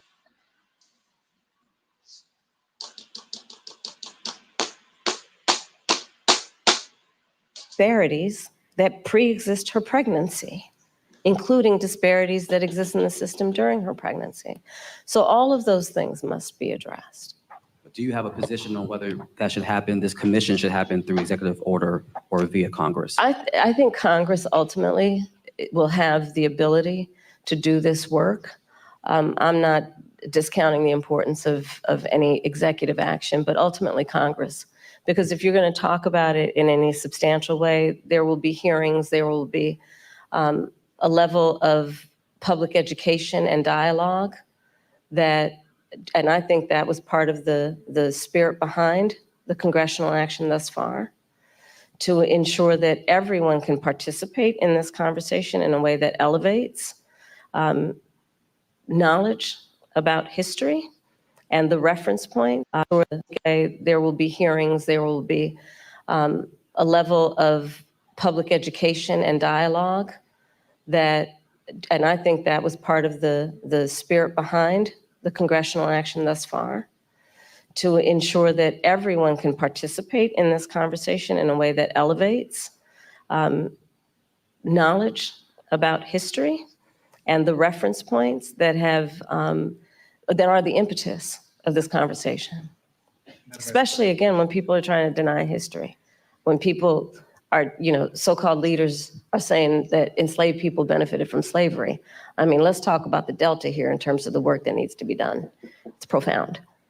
Madam Vice President, I want to move to Springfield, Ohio, and what's happening there. We've seen school closures, parents worried about their kids leaving the home because of racist conspiracy theories that I won't repeat here, but they have been repeated by leaders on the Republican side, President Trump, former President Trump, and Vice Presidential nominee J.D. Vance. From your perspective, is this just a case of irredeemable racism that can't be mitigated by any rational action, or is this a situation in which a federal response could help this community heal? There's a question of resources and well, no, I'll let you finish and then I'll speak. No. It's a crying shame. I mean, my heart breaks for this community. There were children, elementary school children, who it was school photo day. You remember what that's like? going to school on picture day, who were dressed up in their best, got all ready, knew what they were going to wear the night before, and had to be evacuated. Children. A whole community put in fear. And I'll say a couple things about it. One, I learned a long time ago in my career, having a background as a prosecutor, when you have these positions, when you have that kind of microphone in front of you, you really ought to understand at a very deep level how much your words have meaning. I learned at a very young stage in my career that the meaning of my words could impact whether somebody was free or in prison. As Attorney General, I was of California, fifth largest economy in the world. I was acutely aware that my words could move markets. When you are bestowed with a microphone that is that big, there is a profound responsibility that comes with that. That is an extension of what should not be lost in this moment, this concept of the public trust. To then understand what the public trust means. It means that you have been invested with trust to be responsible in the way you use your words, much less how you conduct yourself. And especially when you have been and then seek to be again President of the United States of America. And so I go back to, it's a crying shame, literally. What's happening to those families, those children in that community, not to mention what is happening in terms of, look, you say you care about law enforcement resources being put into this because of these serious threats that are being issued against a community that is living a productive, good life before this happened. And spewing lies that are grounded in tropes that are age old. And look, I said it not very far from here the other day at the debate. This is not new. This is not new in terms of these tropes. This is not new in terms of where it's coming from. And, whether it is refusing to rent to Black families, whether it is taking out a full-page ad in the New York Times against 5 innocent Black and Latino teenagers, the Central Park 5, calling for their execution, whether it is referring to the first Black president of the United States with a lie, birther lies. And look, the American people deserve, and I do believe want better than this. I do believe that. I know the vast majority of us as Americans know we have so much more in common than what separates us. I know that. I know that regardless of someone's background, their race, their gender, their geographic location, I know that people are deeply troubled by what is happening to that community in Springfield, Ohio. And it's got to stop. And we've got to say that you cannot be entrusted with standing behind the seal of the President of the United States of America, engaging in that hateful rhetoric that, as usual, is designed to divide us as a country, is designed to have people pointing fingers at each other. It's designed to do that. And I think most people in our country, regardless of their race, are starting to see through this nonsense and to say, you know what, let's turn the page on this. This is exhausting and it's harmful and it's hateful and grounded in some age-old stuff that we should not have the tolerance for. So let's turn the page and chart a new way forward and say, you can't have that microphone again. Madam Vice President, I'm switching gears again. Okay. Quick question. I want to talk to you about gun control. So you've said you support an assault weapons ban and universal background checks, and we actually learned during the debate that you are a gun owner. But in cities like Philadelphia, handguns are responsible for most homicides and violent crime. The most recent FBI data shows handguns were involved in 59% of murders in our country.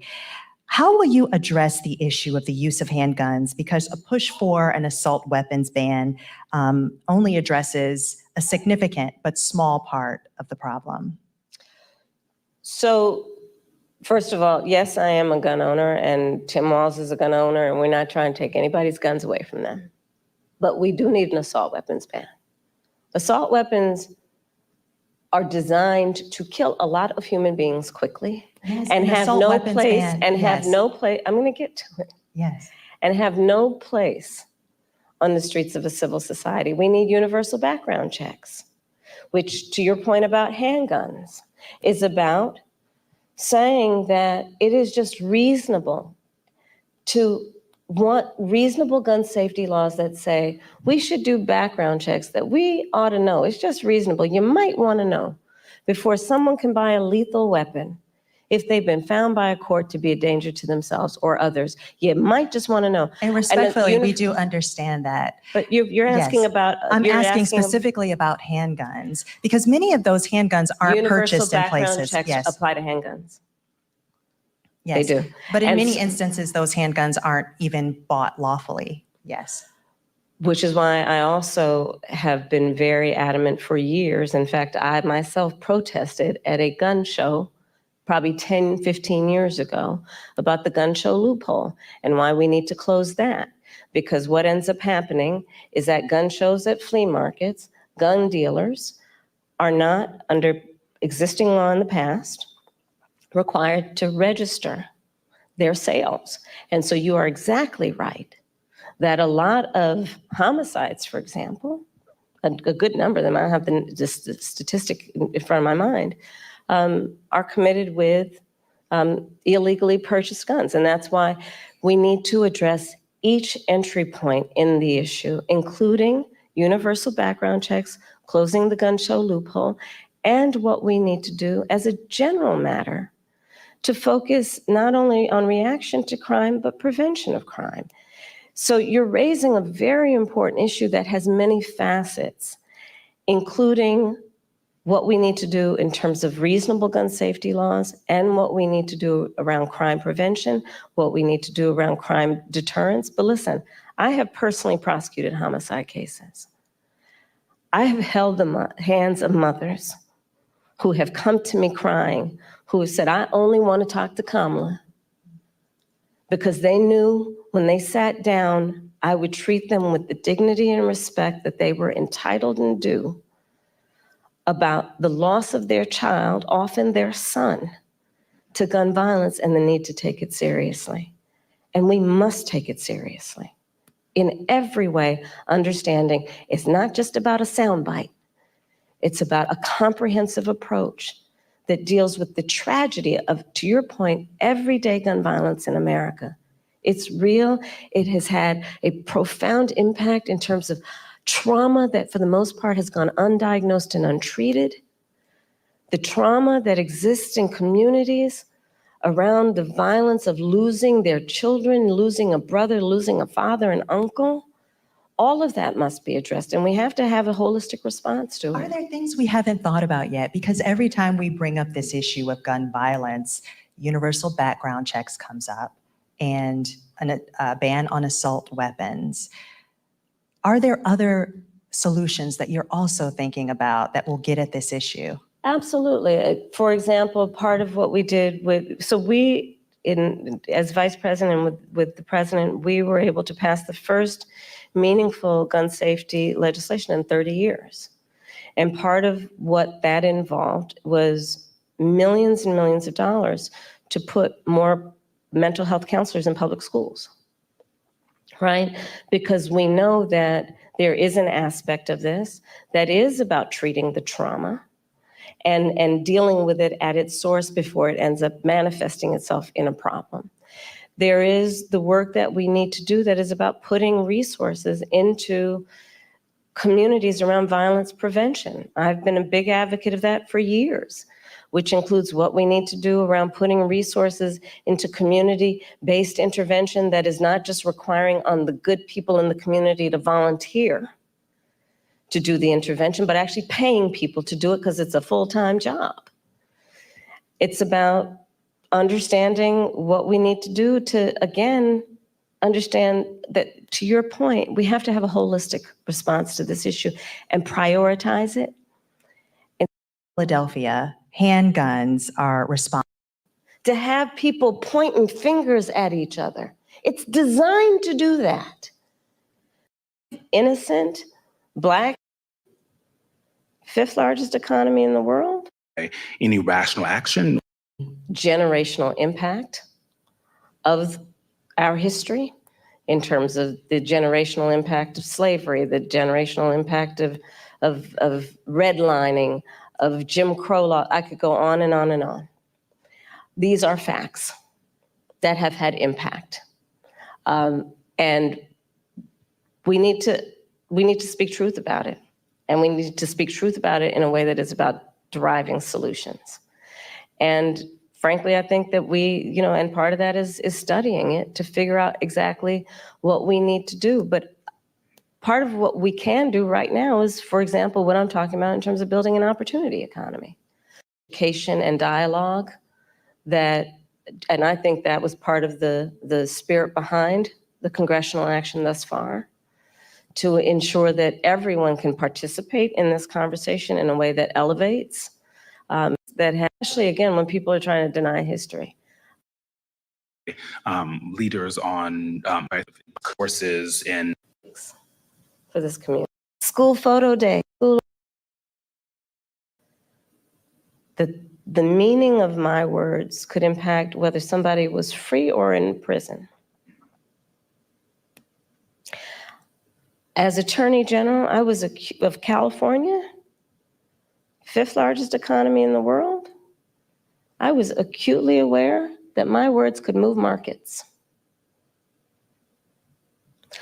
When you are bestowed with a microphone that is that big, there is a profound responsibility that comes with that. That is an extension of what should not be lost in this moment, this concept of the public trust.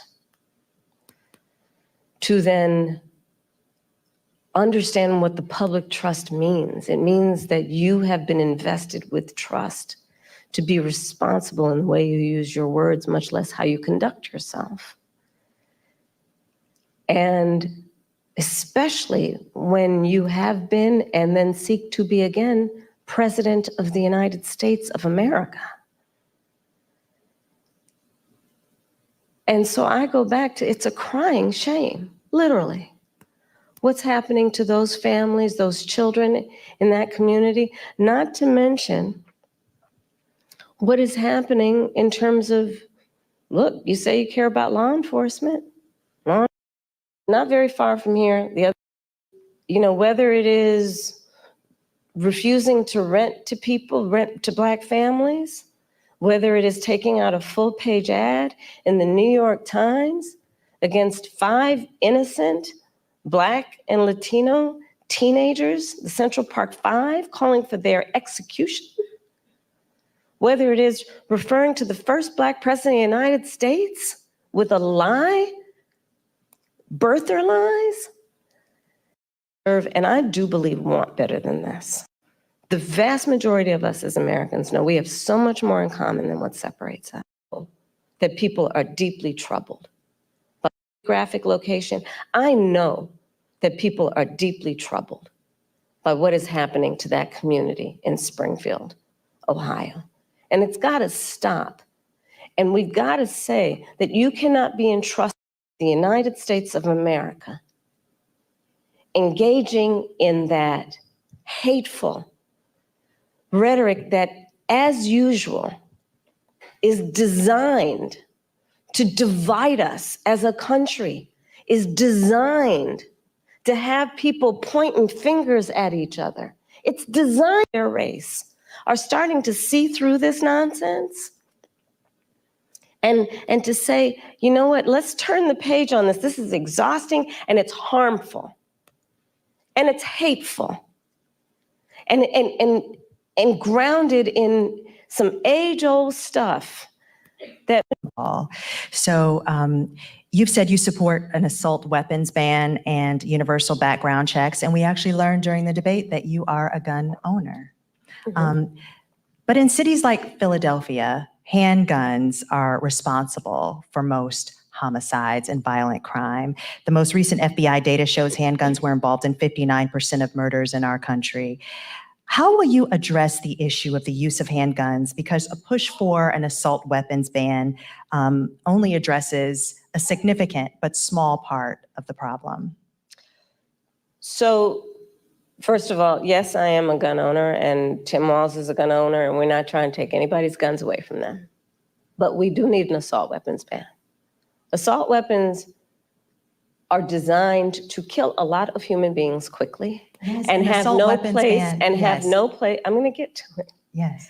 And have no place on the streets of a civil society. We need universal background checks, which, to your point about handguns, is about saying that it is just reasonable to want reasonable gun safety laws that say we should do background checks that we ought to know. It's just reasonable. You might want to know before someone can buy a lethal weapon. If they've been found by a court to be a danger to themselves or others, you might just want to know. And respectfully, we do understand that. But you're asking Yes. about. I'm asking specifically about handguns, because many of those handguns aren't purchased in places. Universal background checks apply to handguns. Yes. They do. But in And many instances, those handguns aren't even bought lawfully. Yes. Which is why I also have been very adamant for years. In fact, I myself protested at a gun show probably 10, 15 years ago about the gun show loophole and why we need to close that. Because what ends up happening is that gun shows at flea markets, gun dealers are not, under existing law in the past, required to register their sales. And so you are exactly right that a lot of homicides, for example, a good number of them, I don't have the statistic in front of my mind, are committed with illegally purchased guns. And that's why we need to address each entry point in the issue, including universal background checks, closing the gun show loophole, and what we need to do as a general matter to focus not only on reaction to crime, but prevention of crime. So you're raising a very important issue that has many facets, including what we need to do in terms of reasonable gun safety laws and what we need to do around crime prevention, what we need to do around crime deterrence. But listen, I have personally prosecuted homicide cases. I have held the hands of mothers who have come to me crying, who have said, I only want to talk to Kamala, because they knew when they sat down, I would treat them with the dignity and respect that they were entitled and due about the loss of their child, often their son, to gun violence and the need to take it seriously.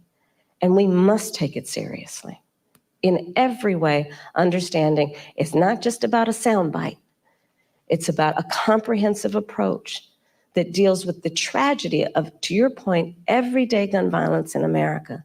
It's real. It has had a profound impact in terms of trauma that for the most part has gone undiagnosed and untreated. The trauma that exists in communities around the violence of losing their children, losing a brother, losing a father, an uncle. All of that must be addressed, and we have to have a holistic response to it. Are there things we haven't thought about yet? Because every time we bring up this issue of gun violence, universal background checks comes up and a ban on assault weapons. Are there other solutions that you're also thinking about that will get at this issue? Absolutely. For example, part of what we did as vice president with the president, we were able to pass the first meaningful gun safety legislation in 30 years. And part of what that involved was millions and millions of dollars to put more mental health counselors in public schools, right?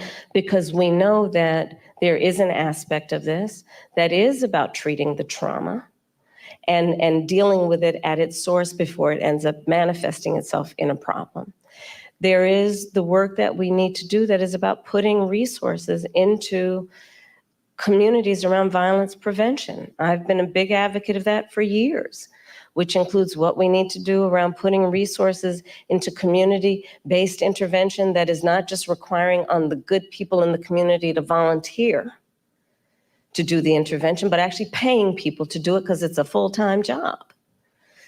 It's about understanding what we need to do to, again, understand that, to your point, we have to have a holistic response to this issue and prioritize it instead of reacting to the tragedy that sadly they are too predictable. Let's all agree, enough of that. There are very few solutions that we haven't thought of.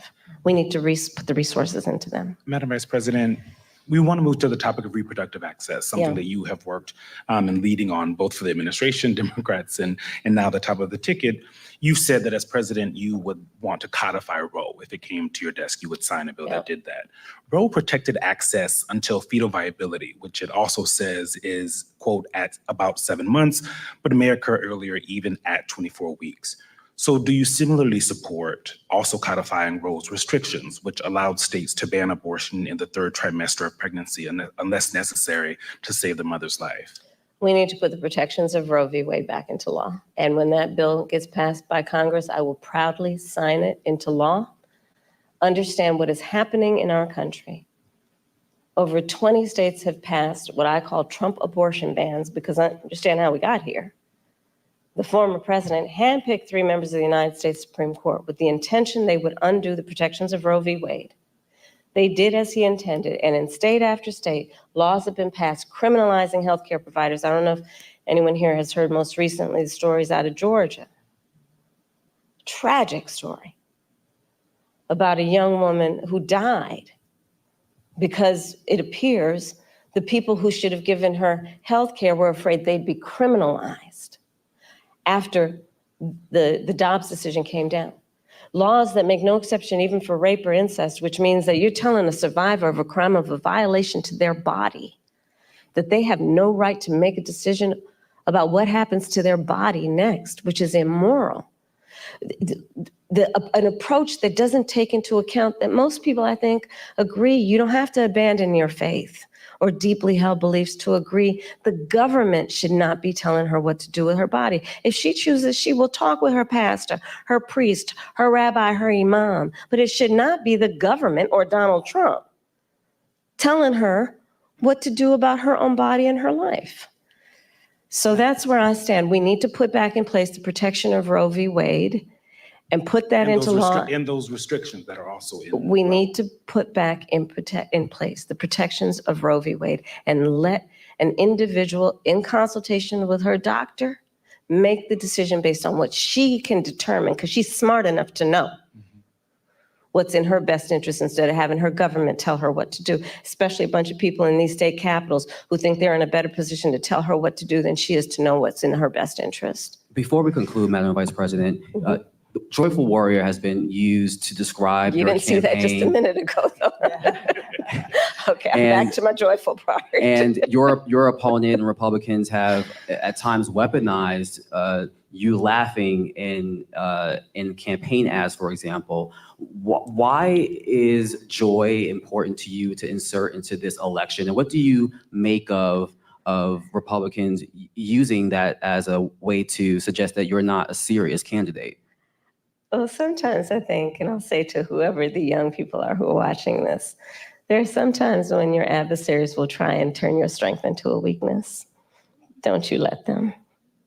Don't you let them. I find joy in the American people. I find joy in optimism. I find joy, a sense of optimism about who we are as Americans. And have you spoken to him? I have. And earlier today, I assume. Yes. How'd that go? You want to give us some intel? Sure. I checked on him to see if he was okay. Yeah. And I told him what I have said publicly. There's no place for political violence in our country. I am in this election and in this race for many reasons, including to fight for our democracy. And in a democracy, there is no place for political violence. We can and should have healthy debates and discussion and disagreements, but not resort to violence to Full confidence in the Secret Service to I do. protect all of you? I do. You feel safe, you and your family? I do. But I mean, you can go back to Ohio. Not everybody has Secret Service. And there are far too many people in our country right now who are not feeling safe. Don't feel safe right now. Immigrants or people with an immigrant background don't feel safe right now. Women don't feel safe right now. And so, yes, I feel safe. I have Secret Service protection. But that doesn't change my perspective on the importance of fighting for the safety of everybody in our country. And doing everything we can to, again, lift people up and not beat people down so they feel alone and are made to feel small and made to feel like they're somehow not a part of it or us. Madam Vice President, thank you so much for your time. Thank you. Thank you. Yes. I've appreciated this. Thank you. Thank you. Thank you. DC, are you still there or you sleep? I'm still here, brother. Still here. How you want me to do this? Just Do let what me you know gotta do. how you want me to do it.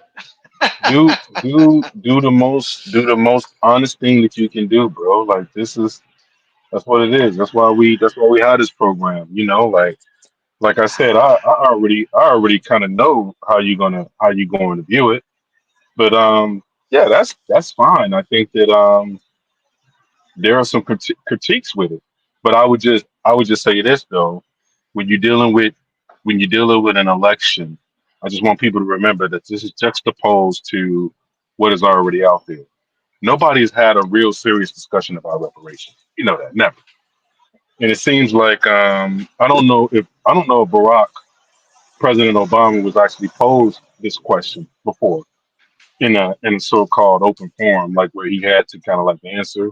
I think maybe during the campaign a little bit, maybe he got approached about it, but I know he never really gave an extensive answer on reparations, or he just flat out just said, "No, I'm not supporting it." You know what I mean? So this to me is like it's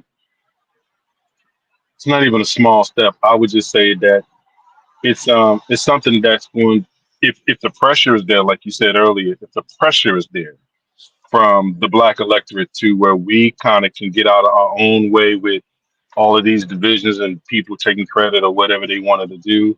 Like ADOS, right? ADOS, for instance. If ADOS just stayed in the pocket and just pushed reparations, we just here for the conversation. Like, who's going to have the conversation? Clearly, you can ask her that question where this question is not posed to Trump and JD Vance, by the way.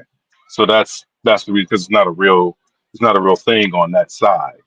But yeah, critique it as you will, man. Go ahead and critique it. I'm good with it, bro. I just, it's cool with me. I'm trying to. I told you when I watched some of it earlier, I wanted to kind of because she gave up a lot, and I'm trying to absorb and just process because I know what's about to happen. It's probably already started. There's a lot of distractions out there today, but she gave politicians some things to work with. I'm glad it was done on at that location at the journalists at the National Association of Black Journalists, because I think it's going to get a tremendous amount of press, because she definitely showed herself in a sit down And I would give her a piece of advice. So let me start there. Someone has to teach her, even when she becomes president, if she wins, they have to get her to shorten up. That's why I put the little caption, the closed caption at the bottom. She could shrink a lot of her statements down. And I'm little. I know you can't change a person after all these years. It's almost impossible. Because you know what's so funny? You know what she reminds me of? She reminds me of people who are in corporations when we're writing training manuals and stuff, or doing big meetings, or going through certain projects and stuff, layer, page by page by page, and somebody like, who wrote all this? Who did all this stuff? She has a very heavy vocabulary. And I was thinking to myself, I think you can lose people a lot of times. They're like when people say like the words, so I think that's probably not the proper critique for it. But if you're intelligent, you can obviously keep up with what she's talking about. But because you know what she's doing and how she's trying to explain everything. But for the common American, it's going to be hard for them. It's going to be harder for them to keep up. I'll put it that way. Yeah, so she definitely needs to work on. It's too late. I mean, we got 49 days. Doesn't really matter at this point, but that definitely would be a critique, is figuring out how to shorten up some of those things where she's answering some of these questions. Because I still see that she does freeze a little bit, and she's not. You know what I think? You know what's funny about her? I think even though she's a politician, I think she's honest and very direct. And whoever told her, like, well, when you run for office, make sure you talk like this and respond like this and answer questions like this. And she's not great at it. It's not 1,000%. But she's not great. 1,000%. I think because she is 1,000%. very direct. 1,000%. Yeah. I agree wholeheartedly with you, bro. Wholeheartedly. Somebody should tell her, just be direct and people will just be offended. But see, remember, I know something. I didn't want to give it up, but I'm going to give it up, though, because of what she just did. She gave it up, so I give it up. She is very comfortable talking to black people. She don't like white people that much. I know she's married a white man and he's Jewish, and I guess. Boom. I'm gonna tell you something. You notice that too. I don't. You notice that too. Really rock with white people like that. I'm telling you, it's bro. Weird. I'm telling you. I don't know. I don't know if it's because that's why she don't want people really around black people, bro. Very, very much so. Very comfortable. Very comfortable. Very much so. And you cannot fake that. Not around us, bro. You can't fake that, bro. Not around black No, people. sir. Nope. No, sir. Can't fake that. Either you got that or you don't, bro. The awkwardness comes when she tries to answer those so-called magical Negro questions. Reparations is one of those. Reparations is one of those questions, bro. It is. No, you know that. I know that. No. What I'm saying is that my point is that me and you, we talk for a living. We've been doing this for a long time, and I've been doing this since I was a child, basically. And I'm gonna tell you something. When you're giving speeches, especially when you're talking to communities, or you're trying to talk to just regular people, or just in general, you want to be as direct as possible, unless you're good at it. If you're good at it, Barack Obama, example, then you're good money. Now, what's fascinating is this, though.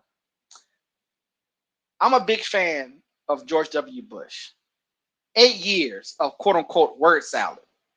We gave him a pass. Now, he got punished for it.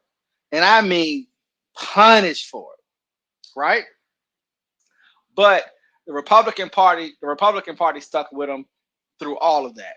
And I hope that people understand that you don't got to be a great orator or a great speaker. The question is, do you have the fundamentals? Check, right? Do you understand what the issues are? Check. Can you work with people in Congress, in the House and in the Senate? Check, right? Can you work with state officials? Can you work with different organizations? Check and check. But the problem is, like you said, in the entertainment of politics world, they're going to have a field day. I want her, and it's just advice for the Democrats, not to take herself too seriously when she gets hit on this speech she just gave. Don't take it too seriously. Keep it where, yeah, I take longer to explain. I say lots of words. I have an extensive vocabulary. You know, she can make light of it. There's advice you can give her to sort of defang the quote unquote word salad. You know what I'm saying? She can even play on that, to be honest with you, and defang it. Because this interview, she's going to get hit on that. She's going to get hit on a lot. She did not, and she needs to be. She needs to be, because, like I say, you create the candidate. What I like about her more than anything else, and this is just like a positive that I'm speaking for her particular aspect. She chooses to respond when she responds, but she normally, when she does respond, and then in the affirmative, she learns from her mistakes. Put it like that. She learns from her mistakes. So she corrects real time, and she doesn't have the ego to hold on to it. Now, like I say, she gets in trouble where I think that she's trying to kind of do this teetering and tottering, where she's not trying to hurt white people's feelings and trying to, leave that electorate, or people are giving her advice on certain things. It's a weird way, because a lot of people are going to hear what we said about her being comfortable around black people and be like, well, no, of course she's not. She seems to be very uncomfortable around black people. She's not comfortable around black people. And I was just like, that's not, see, to me, if you take a look at her and see how calm and just in the pocket that she's in, when she though. I'm just telling you what. No, I know. That's just. I'm not responding to nobody. It's just what it doesn't really matter. But you don't want to. Do you want to do a panel, or you don't want to? Nope. I'm not doing a panel. I'm good. Not on this. Not on this one. I don't want to hear it. I don't want to hear it. But I would just say that she just has the thing is this: everybody has their strengths and everybody has their weaknesses. What I find funny is that and presidents and leaders aren't perfect. What I find funny is that very, very, very imperfect people that ain't worth shit has a lot to say about highly accomplished people, which bothers me. I don't give a shit that you have a lot of failure in this country and that I need to relate to your fucking failure. Now that's just a personal thing, right? But it's interesting that you do have to deal with that, and that's fine. You know what I'm saying? She can adapt. But the thing is that nobody is great at everything. And agree. If she's good at debate, boom, check. If she's good at one-on-one, check. If she's good talking to black folks, check. But if she when she gets into to interviews like this, she might have longer answers. But my point is this: so what? That's why I was saying that she needs to make sure that she defangs it. Because all the things that people target, you make fun of yourself. That basically softens the blow. So, for example, if I was her, maybe she goes and does a sit down with a comedian like what's the guy? What's the guy who used to do the Daily Show that Jon Stewart gave from South Africa? You might want to. They need to be more intentional. To where, you know what, this word salad thing, or me explaining things, me using a lot of words to explain things, let me make fun of it right now, right? So let me get with I would say Tucker Carlson.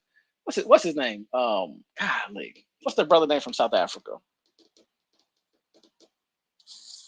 I can't think of his name right now. Trevor Noah. Yeah, somebody like a Trevor Noah or whoever, or even Bill Maher, to be honest with you. Somebody where you can get a lot of attention, you can make fun of. But no, you can't trust Bill Maher. But I would either go with him or maybe Mahaj Nassam, Mahaj, whatever his name is. I can't think of his name right now. But I would go on one of those platforms and kind of make fun of the word salad thing, and that'll pretty much kill that conversation. By the way, it would instantly kill it, because this is who I am. So just like people who listen to our call, some of them are mentally ill, some of them are retarded, some of them can't speak. Some of them aren't great orators. Some of them aren't great a lot of things, right? And I'm sure a lot of folks a lot of people who listen to programs, who listen to streams, I'm sure a lot of them can't read that well if they got in front of somebody. I'm sure it's people who listen to these calls that when they were back in high school or college and you had to read out loud, you didn't do great. Or you see what I'm saying? So like, it's very rich. It bugs me out, bro, because this is very high level. And to be able to do most things great and maybe a few things not so great, not just her, but just people in general at these levels, I give them a lot of room. And you're lucky to be Barack Obama, but he is an enigma at the end of the day. So you can't even compare yourself to that, right? You don't think that because men, you can critique everybody when it comes to this type of stuff, right? You don't think that we watch what's the kid name from Ohio? The gay he's the Secretary of Transportation, I think. Pete Buttigieg. We watch his maturation process. We're going to watch JD Vance's maturation process because that's messy at the end of the day. And we're going to watch. We looked at Ron DeSantis's process and what he looks like and his struggles as well, right? And then we know some people who just got it, like a Chris Christie, right? But we know that Marco Rubio struggles, right? Or Ted Cruz speaks maybe too a highbrow, or the Governor Newsom speaks in these elongated, very illuminary style, fantastical style of speaking. You know what I'm saying, right? Like, it's just interesting. So I always find it funny that if you really want the break, it's just a funny thing. I put it that way. I will put it that way. And Joe Biden with the stuttering. I mean, what are we talking about right now? And like I said, George Bush earlier. So I find it pretty interesting that, and I mean, George Bush, bro. I mean, maybe I should play a couple of those speeches, DC, to level set this conversation. What do you think? Think I should play one of his speeches? Jeez, the one where fool me once, shame for the second time. Yeah, he got so many, man. It's crazy, No, it's not many. He cannot speak in front of people. It's period. Ain't no so many. It's all of them. It's 100%. He never did one. Oh man, He's just not a good speaker. He's just not a good speaker. He's just not a good orator. That's all. It's not that heavy. It's not that deep. Yeah, you're right. He would get destroyed in social media era. Oh my god. Oh yeah, man. Memes all over the place, bro. Oh, crazy. But he would make fun of himself to sort of defang it though. And she needs to do that quickly, because what that would do is that now what do you have next? Like, throw the next thing at me. Because she's knocking down narratives at the same time. Like, because this NABJ stuff has been hanging over her head. She hasn't talked to black media per se. Well, so now, so now that's you just keep plugging away. And this wasn't not even like no big announcement. People didn't really know that she was going to actually do that. And I heard somebody critique this just the other day, why she haven't talked to the NABJ like Donald Trump has and all this, I'm just like, come on. I mean, she can do things on her own time, so just be patient. Like I told you, I don't answer anybody. Let politics, let campaigns do whatever they want to do. So talking to another person, unless we're getting paid and we're working together on something, you're just asking a random question. Some random person asking about why somebody that doesn't really mean anything. And after they do it, then critique it, then say good or bad by it, and then you juxtapose that to the other person that's saying something or not saying something, and see if that works on both ways. That's the way you deal with the political side of it. To me, if I talk to a regular person about why somebody's not doing something, that means that you're parroting from somebody else. That's not your thought. You got that from somebody. That's why I don't answer. That's why I don't even engage that. That means you're an idiot, basically, in my opinion. Because the thing is, I know you're getting that from somewhere. You're not pulling it out your ass, So you're not. It's not really even your question. Like you said, even a lot of times in our comments, it's parrots talking. It's not even original. You're not even coming up with your own shit. I follow everybody. So deep down in all the rabbit holes, right? And so I'm watching folks just say the same. I'm like, oh, you got that from here. You got that from here. Like when they started saying, well, she hasn't done an interview yet. But where y'all getting that from? Because you didn't come up with that. I watched the media build that into your brain for 3 weeks, and now you're a parrot. Again, that's why I don't engage. You like engaging the shit. I don't know why, but I don't engage the shit. It's just it's not honest. really. I know you're not creating your own thought when you repeat things that the television is saying. It doesn't really make it. What's the point of me even talking, bringing it up? To be honest with you.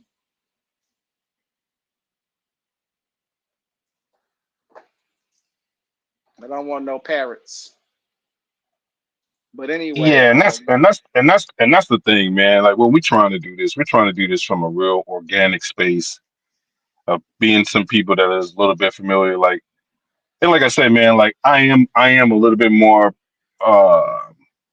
a little bit more aware of what some of the things that are said about us, especially this channel. And I think that is you're right. I mean, it doesn't really make sense to even really pay that much attention to it. We're gonna still do what we do. I'm just trying to really make yeah, I'm moving sure on away that from all that of you. narrative We don't need have any new run people. because We it's need to be around it's new people, new misappropriated, energy. So Yeah, that stuff's obsolete. Honestly, I'm down with that. I'm moving I'm on down with that on for sure, past. man. I agree. So I do a panel when it's new, when I it's agree. something fresh, when something fresh shows up. But none of this old, because it doesn't really matter at the end of the day. Unless you got I think power, I listen to you then. well, you already know how we feel about that part of it. You already know where we at with But that. anyway, Yeah. let me see. At the end of So the so she day, did at the end of she the did day, do get to the doing. right, yeah. Because I'm gonna stop talking about people who don't really matter after today. To be honest with you, I'll let you do that, but I'm no longer engaging in it. I spent too much time talking about it today. To be I honest with you, will. I doesn't really will. matter. Yeah. I will. I will just probably like do like I say like a separate panel. I won't bother you with it. You know what I mean? Because I know that's not something you want to do. But I'll probably Yeah, do like an not hour and that a kind of half, panel. just It needs to taking be on questions some or other. whatever. It needs to be in a No, different direction. Not I that shit. understand. I Yeah. I understand. I So the thing is understand. that I understand. I would say that if you break down what she was saying, um, she gave out. I didn't write it down, but maybe she probably did 7 or 8 policies, and she also gave a lot of layers to some of the ones that they know that they want to implement. Now, I will say her critique. 'Cause I told you I'm being nice, by the way, but I would say some of her critiques are going to be something she just didn't answer, and Cause I'm gonna tell you, I think this is gonna go pretty viral. I will be surprised if it doesn't. But I think that she should take it with a grain of salt. I think she should I honestly think she should respond to it and really talk about things that people are pointing out. I think she should bring it up. But that's just me. She can do what she wants. But I will say that she did give a lot of policies, layers of policies, explanation of policy, what she's going to do. And I told you people before, but these are Democratic policies, obviously, right? So it's not like they haven't been trying to do these things for a long amount of time, and they're just trying to get them implemented, and they're doing it incrementally for some things. But they're going to be on the abortion thing. They're going to be on the gun thing. Those are policies that they're working on implementing. That's why it gets so strange when people say that people don't have policies. It's just so retarded, to be honest with you. It's better. I rather just talk about their policies that they're trying to implement versus saying what they don't have. Right? This makes no sense. That's that political parroting that I'm talking about. By the way, you're repeating what you're hearing on the internet or on television.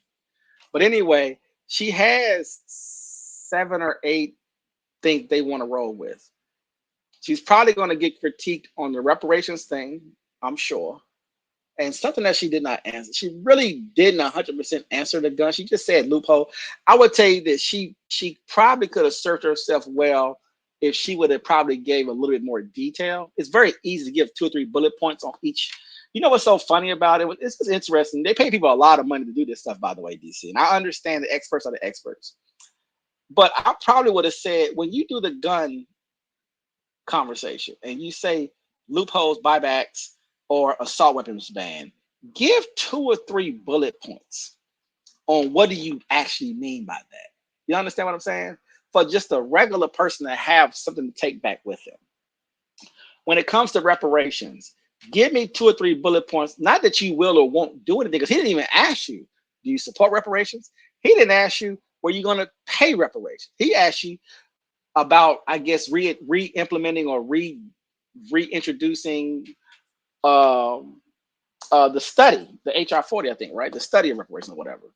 But anyway, just give maybe 1 or 2 more low level, just something that people can kind of chew on. Because if you in politics, you know what she's talking about. You know what they're trying to implement. And you've already seen parts of it get implemented over the last 10, 15, or 20 years, depending on which one she's talking about, either child tax credit or abortion or guns or whatever.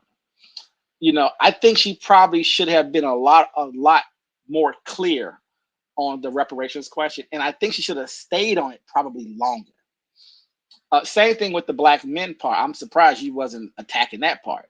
She probably should have spent more time on that, is what I'm thinking, and been more clear. I guess she's trying to do sort of the what do you call it? Kind of the big picture. I guess I think she was kind of trying to do the big picture conversation. But you probably want to give a little bit more, like I said, maybe one or two bullet points of details, and then kind of go from there. You know, so I think like I said, I'm not gonna attack, I guess, today. I'm gonna let the rest of the world do what the world does. The social media world, for that matter. I'm sure they're going to start clipping this thing up and going to work on it. And it's going to be the Democrat. They paid Democrats a lot of money to protect these protect these talking points that she has. And it's out there again. She did almost an hour. And so it's going to probably run maybe 10 or 15 clips. And Democrats are going to have to deal with it. You know, I'm gonna have to probably watch it again, maybe probably 2 or 3 more times, to see, was there anything that there was nothing terrible, nothing devastating. I know that Black people who are chasing reparations are going to be very upset. I will give you that, but they're extremely small group of people. Though voting wise, it's not really gonna matter. I don't know. I don't know yet, though. I want to see how the internet and how media reacts to it, and does it move any poll numbers? You know, is it going to move any poll numbers, or are we going to probably be right where we are? Because she didn't say anything inflammatory, she didn't say anything that was super crazy. Focusing on the Haitian migrants instead of giving a very long, drawn-out answer about, you know, good and bad and how things are horrible. I mean, it's a lot of talking though, to say things that she could probably, I would argue she could probably cut a lot of that stuff in half. She could probably shorten a lot of her talking points and shrink them down some. Don't have to be so wordy. I wouldn't really say word salad, but just so wordy, and just make it a little bit more precise. And I know she knows how to do that. I just feel like they've taught her to talk the way she's talking, and somebody probably should pull it to the side and just say, just just bring everything down just a little bit, and I think it'll make people can follow along a little bit better. But anyway, I think I'm going to close out. I did not want to be on here for 2 hours and 42 minutes because I wanted to go over Trump and his assassination attempts and the updates on that stuff. And I think Tim Walz has a speech. I think J.D. Vance has a speech today. And maybe there's some other things just in general going on in politics as well. And we may not have time to do a second program today. I should do it now, but I'm not. I'm gonna wait. If I go live again, it's gonna be probably in 3 or 4 hours. To try to at least maybe for an hour and a half, maybe touch on see if there's, because the thing is that instead of us waiting on everybody to tell us, you know, what to think and what they've said, we can just watch it all ourselves and just have our own opinions about it, to be honest with you. A lot of times, a lot of things that we've been talking about lately, it took them 24 hours to catch up. We was already on the already breaking things down, and a lot of the media people weren't even on it yet. But But overall, I would probably give her, I don't know, I'm torn between maybe a C+ and a B- on her scale. But I'm gonna probably grade her pretty tough. It's 49 days left. You knew this was coming. You want to keep things tight, concise, sensible, simplistic, easy for people to understand and digest. And for the most part, she did do that. Just a few things that obviously she doesn't really want to answer right now. She's probably not gonna answer. She's gonna work her way around it. And but I will say this: it's the National Association of Black Journalists. Not really, they weren't gonna really obviously put her. Obviously, we just watched it.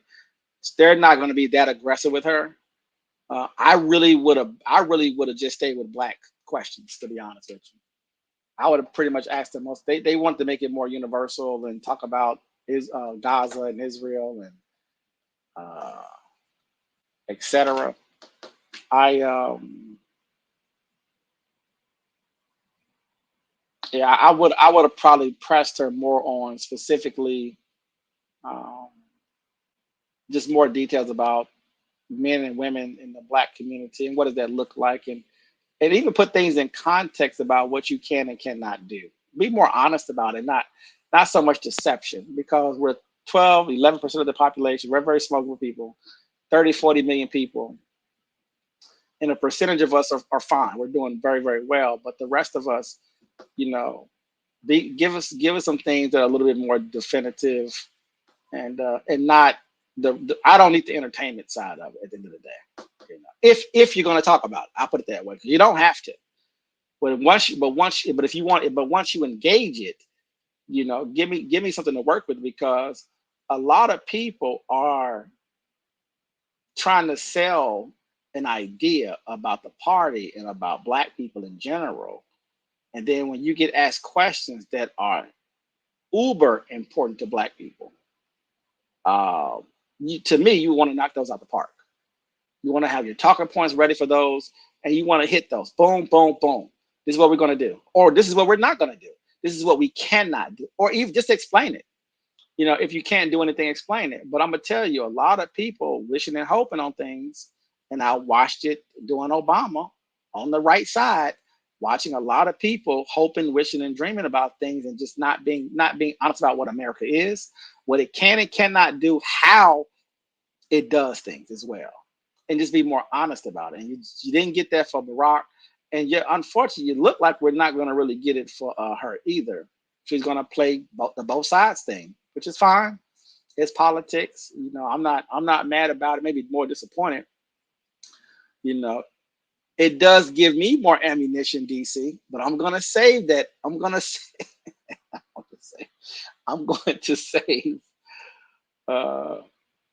since it is the National Association of Black Journalists, I have some self-control here. And these are all black people talking, I will leave the Indian to the side, and we're just gonna do all black. I won't like I said, I'm just gonna critique and leave it there. I'm not gonna go too hard. But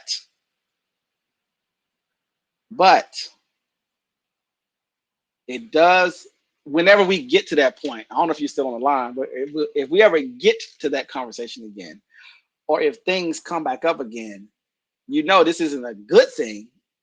I hope you know that. Because I'm definitely gonna pull it. I'm definitely gonna pull this back up at some point into the future if you don't get more clear answers on some things. Because that whole we're gonna do it for everybody, because it's the same thing what people hate about Republicans and about Reaganomics and trickling down. It's the same concept on the left, just in a different format, right? But look, we're gonna give everybody health care, and you're gonna get your piece. We're gonna give everybody, welfare, and you'll get your piece. We're gonna give everybody civil rights, and it's gonna trickle down to you, and et cetera, right? We're gonna legalize marijuana for it. You know what? That's one question they should have asked, which is, we're legalizing marijuana, I think in 35, 40 states. Make sure, and I think, I don't know if Biden did he pass something to make sure, or was there states they were trying to pass something to make sure Black people get more access to the medical marijuana industry. And I don't know where that is at the state level or the federal level. I'm not sure if they could have. That would have been a good question to ask, because that is going to be a $1 trillion industry over the next 20 years or whatever it's going to be. And having access to farming, to land, to warehouses, the transport, the access to transportation, the transportation part of that industry, and access to setting up stores and shops, and also setting up small factories to be able to produce some of the edibles and other goodies, etc. I mean, it's a growing industry. I don't think it's going anywhere anytime soon. They're probably going to legalize a few other drugs like psilocybin. And so I think because of that, that would be, at least you have to do something. You're not going to give me anything, right? But you're giving me more. You're giving me access to at least compete. That would have been a great question to ask. It's very cut and dry. It's very simple. It's very straightforward. People are looking to get into that particular industry. And I could argue that, could that be a pet project to say, hey, this is just advice for the Democrats. Is that a pet project that maybe you can make sure that we control, right? Well, we're a small population, but maybe we should control 80% of that market. Now, I know that people are already in that market. I know that market is already being dominated. I won't go down that rabbit hole, but what's going on in that world, by the way. But with that said, I think that would be one way to kind of show, like, we have a blueprint. We're going to figure out a way, if we can't do this at this point, which will be reparations, of course, we're going to figure out a way to absolutely ensure that you get as much access as possible, if not dominate a particular industry. And this is a new industry, and I think there is room for the people who want to go into that industry. I think there's room there, plenty of room, I believe, to make us, successful, rich, millionaires, or just have a reasonable income. And that's hiring and entrepreneurship. And that's just one little industry. I mean, we really should be getting way more access to all industries in America. But I think that would be a great blueprint, because it's kind of a new industry. And even though it's not federally legal, of course, if they could figure out some ways to work with the states and making sure that we can have more control. And again, don't know what that looks like. And I know that gets very complicated, of course, when we're talking about control of an industry. As a whole different level than giving out a few leases to something. But no, I'm not going to do that. I'm not going to give them more ideas out. I keep it to myself. Anyway, DC, you still there?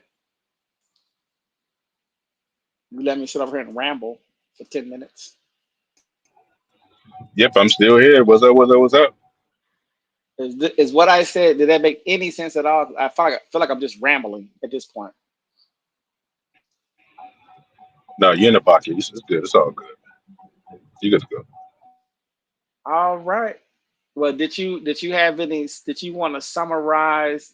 Because this is going to be a big deal. I know it's not viral yet. I have a funny feeling it's going to probably be viral, or at least parts of it be viral, because no one's had anything to kind of sink their teeth in. And like I was telling you in text, is that this is probably going to shift. Because right now it's been Trump all day for the last probably 48 hours, maybe 72, at least in the political world. And so this should push her back into the conversation, I would assume. Because it's been about cats, Haitians, JD Vance, and Trump getting shot for the last 72 hours. And they pretty much have been ruling the political media world. And so I think this will kind of push her back into the mix a little bit, at least.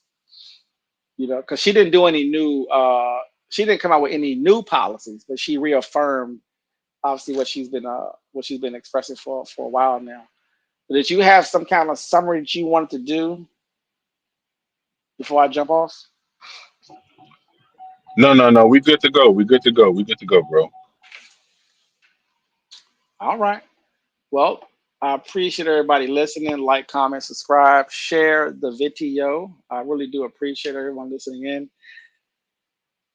This is the Code Breakers. This is Paradox. This is DC. Until next time. Peace.